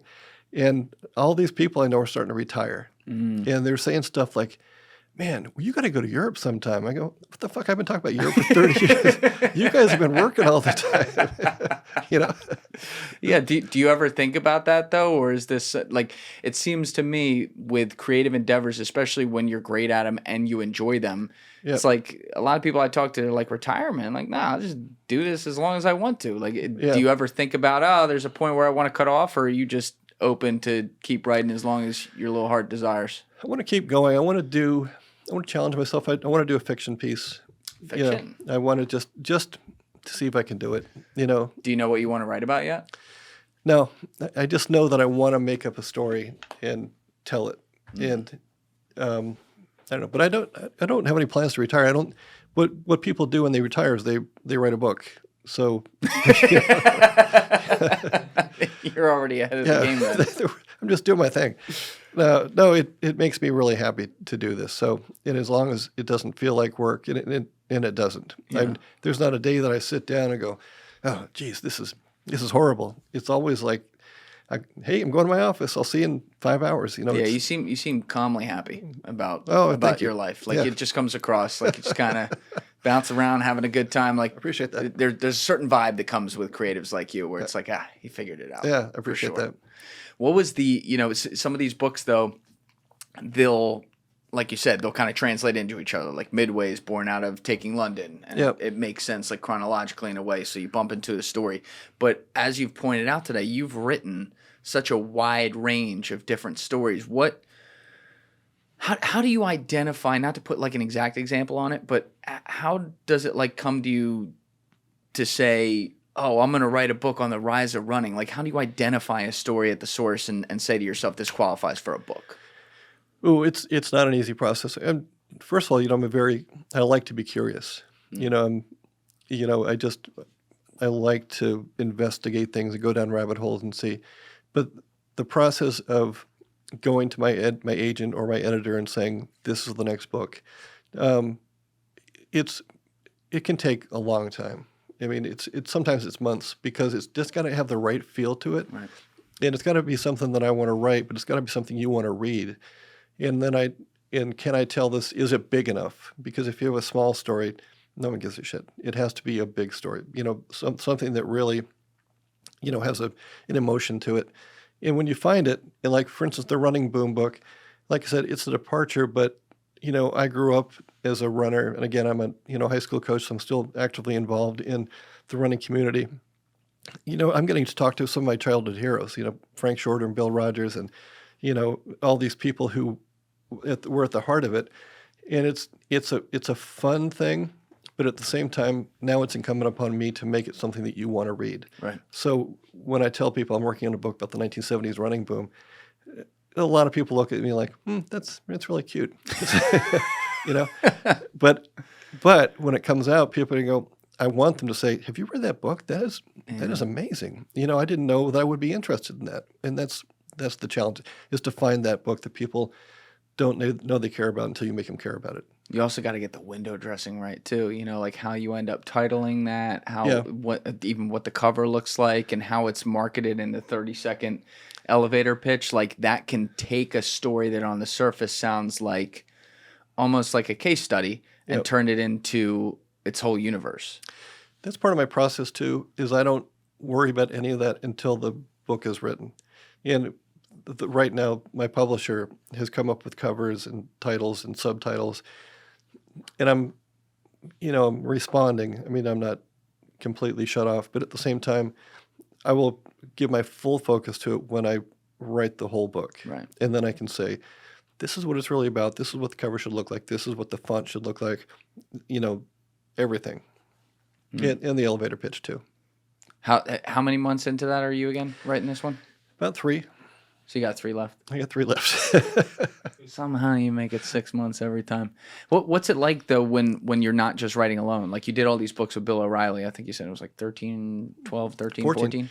That was a really weird thing. I didn't think I was somebody who was good at collaborating. Like when I worked with James Patterson, when you work with him, just such a flex. When I work with James Patterson, Well, but what he does is he calls you up and said, I want to write a book about this. Here he gives you an outline. This, and then, this is how much we're going to pay you. And then you have, this much time to do it. And he gave me a year and a half. It's like, dude, I could write 3. I could write 3, But I wrote it. Then I would send him chapters and he would kind of fuss with them, and make him sound like James Patterson. But with Bill, the process was that I would research the topic, write the book, and then send pages to Bill, and then we would get on the phone together. And it became a true collaboration because he would take what I had written and he would put in stuff to make it sound like his voice, and then we would merge the 2 documents. And so you're the base writer, right? And then he's the touch-ups guy. Yeah, he wouldn't like that description, but I know he would not. But I think I'm it's pretty apt. But I think it was a really great way to collaborate. And the fun thing, so when you tell people, right, with Bill O'Reilly, there's this cosmic reaction because of the political stuff. And I will say this, right up until the very end of our partnership, we never once talked politics. Not once. It was always history. Wow. As a matter of fact. How many years was this partnership? 2010 till last year, about 14 years, 15 years. So you did 14 years while you're writing all your own books too. That's wow. So, it's like I said, it's fun, and so it doesn't feel like I'm, so prodigious. It just feels like I'm just, going to work every day. How did you get connected with Bill? At the time we had the same agent. So the story goes, I was in Mammoth Lakes, which is way up in the high Sierra, with my team. We were doing a distance camp, a high altitude camp, and I got a call from my agent saying, a client would like to meet you about doing a book with you. Can you be in New York in 2 days? So I had to drive through the night to Reno to catch a flight. He didn't tell you the client? No. And so I go to lunch, and there's Bill, 6'3", Bill O'Reilly. He's tall. He's a tall man. And we sat down at lunch, and my agent was there, and Bill's across the table. And how many words did you say at lunch? 5? I didn't speak very much at all. Yeah. And Bill's looking at me the whole time. He's eye contact, sizing me up. And I'm thinking, man, I hope I get this gig, but this is a little intimidating. So, but it all worked out. Why do you think he picked you to do that? Because obviously it ended up having great success, but I know he'd read something I'd written, so maybe there was something in the way that I wrote the book. And then when we started, we started with killing Lincoln. Then I immediately instituted a lot of the stuff that became the format for all the books. Like, again, that present tense thing. I was reading a book. It was a thriller. I can't remember the author, but a British guy, and one of his characters opens the book like the man with 45 seconds to live is something, and I thought, man, that is cool. I'm going to steal that, and so I put that in Killing Lincoln, and we used that in a few of the books. So it just kind of set the format that ran throughout the whole series. Just quick, taut, historic stuff, full of detail, but not so much that it's going to bog you down. Did he tell you from the jump he wanted to create a series like this where they're all called, like a similar name, or how did that happen? It was a one-off. As a matter of fact, Bill's publisher didn't believe he could sell history books, so he thought that he didn't believe Bill O'Reilly, who at the time was the guy on Fox News, couldn't sell history books. They thought he was just a political guy. And so Lincoln was supposed to be just a one-off, and so I began writing it, and I got about halfway through before I even showed any pages to Bill. And later we got in the habit of every time we finished a chapter, we would go over it. So so I sent him 150 pages, and that's when Bill got involved in the process.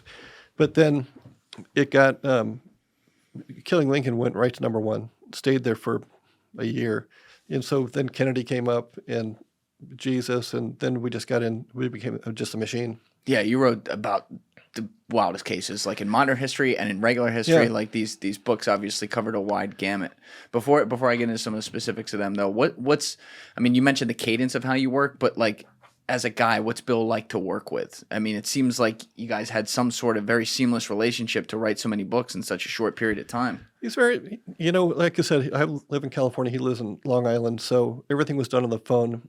For a while there, I want to say, though, no, the whole time we've known each other, I think we were in the same place at the same time, maybe a dozen times. Wow. Almost everything was done on the phone.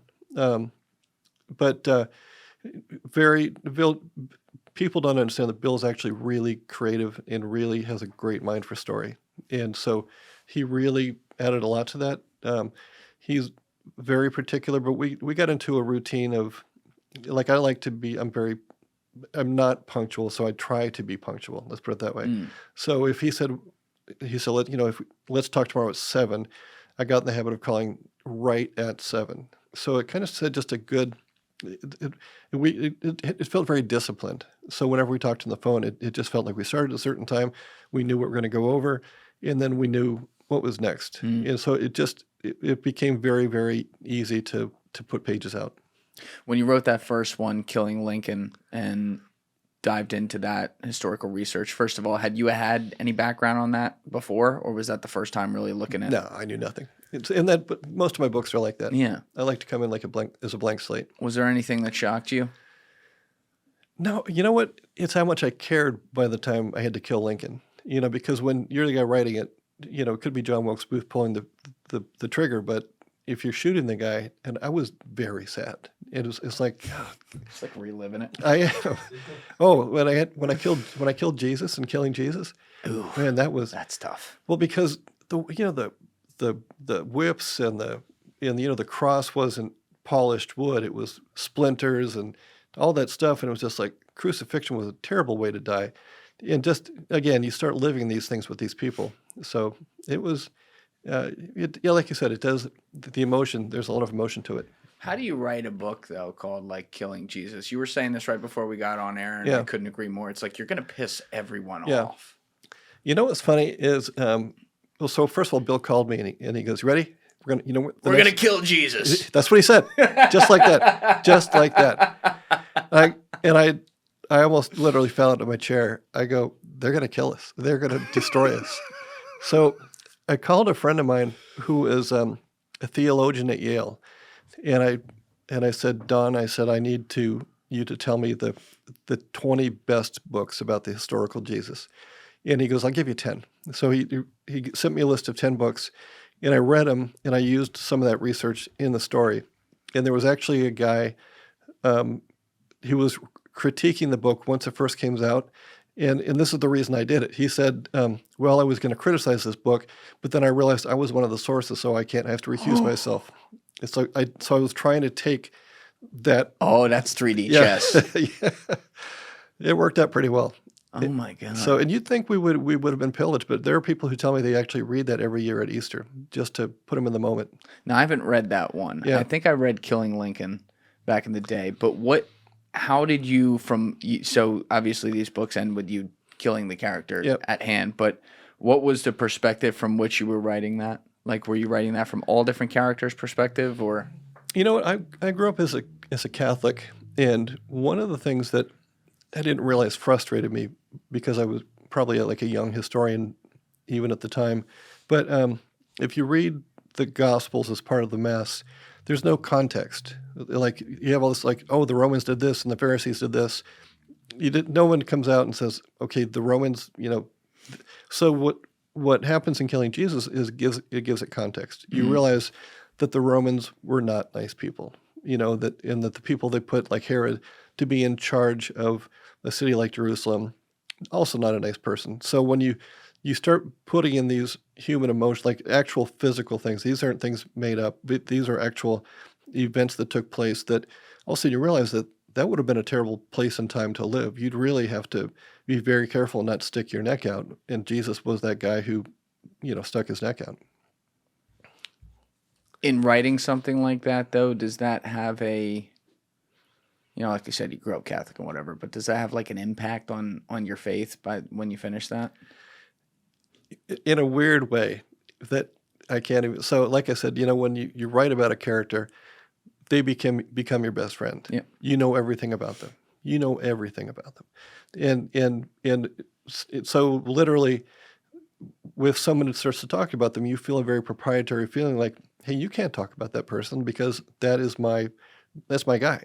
And so my wife and I went to church on Easter right after that book came out, and everybody is talking about Jesus and singing about Jesus. And I was in church getting furious. It's like, you can't talk about Jesus. Jesus is my guy. I wrote about him. I wrote about him. It's like, how dare you guys presume you know who Jesus is? It was pretty fucked up. Yeah, I can imagine. Yeah. Like you said, you get in so deep with them. It's got to be nuts. But that's, also it takes balls to do stuff like that too, because it's like you're not just selling a story that you want to sell a lot of books to, but you're putting something in that's going to be a historical record for people to read hundreds of years from now. It's a part of how we interpret some of the most important alleged events that have ever happened. There's a pressure there on top of the personal nature of that, because a lot of people ascribe their meaning of life to a guy like that. Yeah, and that was the one I was really aware of writing the book, because usually when you write a regular history piece, there is already a niche audience that, like Midway, there are Navy people who know everything there is to know about Midway. Right. But it's different when it's a belief system, and that's the only time I've encountered that. And like I said, going in, knowing that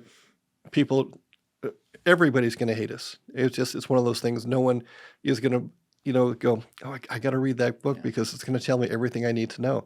People are, I'm sure there are people thought it was blasphemous, that we tried to humanize it. I don't even know. But it's just one of those things where the heavy weight of criticism is there even before you write the first word. Oh, sure. Yeah. No doubt. Now, another one you wrote was Killing Kennedy. Yeah. And obviously that's in the news now because they released some documents. Obviously you wrote this a while ago. But, I ask everyone this who's covered that case or researched that case, like, what do you think happened there? I don't know. As a matter of fact, it's funny because I was thinking about that today for some reason. I'm not sure why. But I kind of think, because we're in Hoboken. I kind of felt like the mob did it. I just feel like, I don't think it was the CIA. I don't think it was one man acting alone. but I think Oswald played a part. I think he was a patsy, but I think the mob did it. It was just too perfect. It just seemed like, all the pieces, came together seamlessly.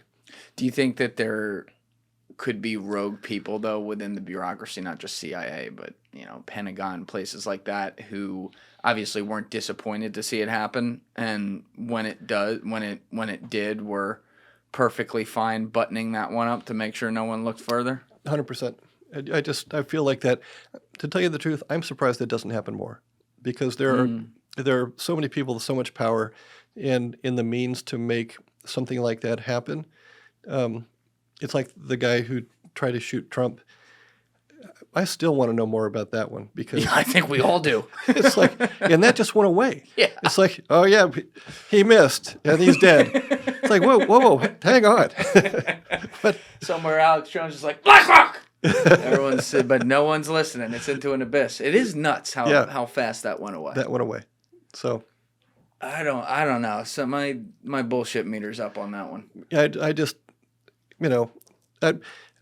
again, as someone who is an historian, I'm not one to subscribe to conspiracy theories or even, pretend to put them out there. But that got my radar up. It just made me like, that doesn't smell right. Well, I think everyone makes every single goddamn thing a conspiracy theory today, Yeah. which then kind of takes away from the power of ones that actually are. 'Cause Real conspiracy there theories. are some that are real. And there's no doubt about that, and we've seen some play out in front of us, but it's got to be hard being in your seat in today's times where there's such a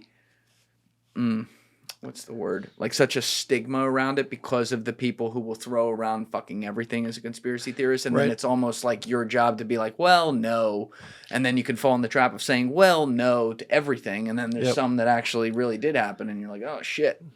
Well, it's like I've got to be careful when I'm on social media, because I want to. If you look at X, for instance, there are people who will try to put something in a historical context. Oh yeah. And you go, oh, that you're trying to do something sane, and I applaud that. But when I'm tempted to do the same thing, it's like I'm going to back away from it, because then you're just one more person, one more voice out there, and I'd rather do something like write a book where I'm a singular voice, Yes. instead of just one person. And you can't be taken out of context as much. Right. Like when you write a tweet, you got 280 characters, or even now you can write a longer tweet. Like it's a tweet. You're not writing a novel in there. And there's mistakes you can make or pertinent details that got to be tied to pertinent details that aren't going to happen. And that's the unfortunate nature of how we get information these days. People want it in bite-sized form for everything. And I think it's really important that we have things in full form as well, with our shitty attention spans, to actually try to understand the full basis of what's going on. Well, and I think that's influenced my writing style a little bit. Patterson likes really short chapters, like 1,800 words, and I think that's even 1,200 words, and which I think is too short. But that's the modern attention span. Yeah, and it makes me want to write chapters just a little bit shorter, because people get a dopamine hit when they finish a chapter, and that makes them want to read another chapter. And it's why we doom scroll through it. Oh God, I lost like 2 hours yesterday doom scrolling. It's like, even you lose time too? Yeah. Oh, that's not good. Well, I'm on a plane. I got nothing else to do. We're all fucked. If you're getting distracted, we are fucked. And it's, if you go on X, there's the For You, and then there's the followers. You can do followers and you can get off. But if you do For You, it locks in on you right away. And you go, I need more. And You need more. It's nuts. Not great. We'll figure it out, though. We figure out everything. I'm an optimist on that stuff, You know what? It's funny. On the way over here, I was about to pull my phone out, and I was getting on the train, and I was about to pull my phone out and start just looking for stuff. And I thought, I'm going to sit here, and I'm going to be quiet, and I'm not going to look at my phone. And about 2 minutes later, without even knowing it, I was reaching for it. It's like, no, do not touch the phone. But it's funny. They got us. It's wired to. Yeah. I started, like, I go for at least one walk a day. I try to work it around calls, right? And then we try to finish those fast. Then there's a time where I can just be myself. But I probably only bring AirPods 1 out of 10 times now. Most of the time I'm just walking quietly, which means then, my phone's always on Do Not Disturb. So I ain't feeling anything or anything like that. and man, is it a head clearer. I weaned myself off of listening to music while lifting last year. Wow. And now, so when I work out every day, I lift for an hour and then I do like 25 minutes of cardio and abs. The only time I have music in is when I do cardio. And it's amazing. Like, I don't have time for this meditation stuff. It sounds awesome, but like, I'm a busy guy, right? But the closest I come to the meditation is like when I'm lifting and I'm just really present with myself. My phone sits on the ground, face down. I don't touch it. I mean, you can ask Alessi. I don't text him before 8:45 in the morning. Yeah. You know, and it is amazing, like just how that compounds the clarity in your head over time, just having time away from that thing. That's good. Yeah. It's tough, though. It's tough. It's really tough. People are calling you. The world's out there. You're going to miss something. Oh, I'm going to miss a text. And, you know, people push it along, too. Like, I texted you. You know, I tried texting you 4 times. You didn't respond. I have 87,404 unread emails and 1,415 unread texts. They can go fuck themselves. Like, that's how it is, man. That's great. I don't know what to tell you. I answer enough. But last question for you, Martin. This has been absolutely awesome today. You're really, really impressive, and your writing's amazing. But, you know, it is like a weird historical time right now. There's a lot of things going on. You've already highlighted some of them today, like geopolitically, war, politically across different countries and movements that are happening. Like, do you see historical parallels right now to some other times you've studied in the past? I do, but they're all kind of different. You know, for instance, like, again, it's going to sound like conspiracy stuff, but pay attention to China. You know, China is doing a lot of stuff they're patient. They take the very long view. They're doing exactly what Japan. Don't forget that Japan was brilliant at the end of World War I. They aligned themselves with the Allies, with the U.S. and Britain. So at the end of the war, they got the few German possessions in the Pacific Ocean. You know, and those were places like Pelham. What they did was they immediately began fortifying them. This is 1917. Began fortifying them. You know, building underground command posts and hospitals, you know, into lava, so stuff that couldn't easily be destroyed. So those were the places, those were the islands we had to capture that were so tough in World War II. Well, China's doing the same thing in the South China Sea right now. And if we turn a blind eye to places like Ukraine, well, you know, Taiwan is very vulnerable. Yes. So it's little things like that, and people need to be paying attention because, you know, who thought Japan would be a threat, you know, back in 1917? Nobody did. You know, and they were in the process of building the biggest navy and the biggest and best navy in the world, and nobody even really cared about it. So it's little things like that. And like we said before, it's not one big thing. It's not a 9/11. It's little incidents along the way that you look back later and go, we should have seen it coming. Yeah. A lot of history is like nothing, nothing, nothing. Oh, shit. Yeah, exactly. But that nothing, nothing, nothing, there was some stuff happening. There was some stuff happening. Yeah. So, it's good. Well, Martin, you got your new book coming out. So we're putting out this podcast shortly after that. We will have the link to that down below, Taking Midway.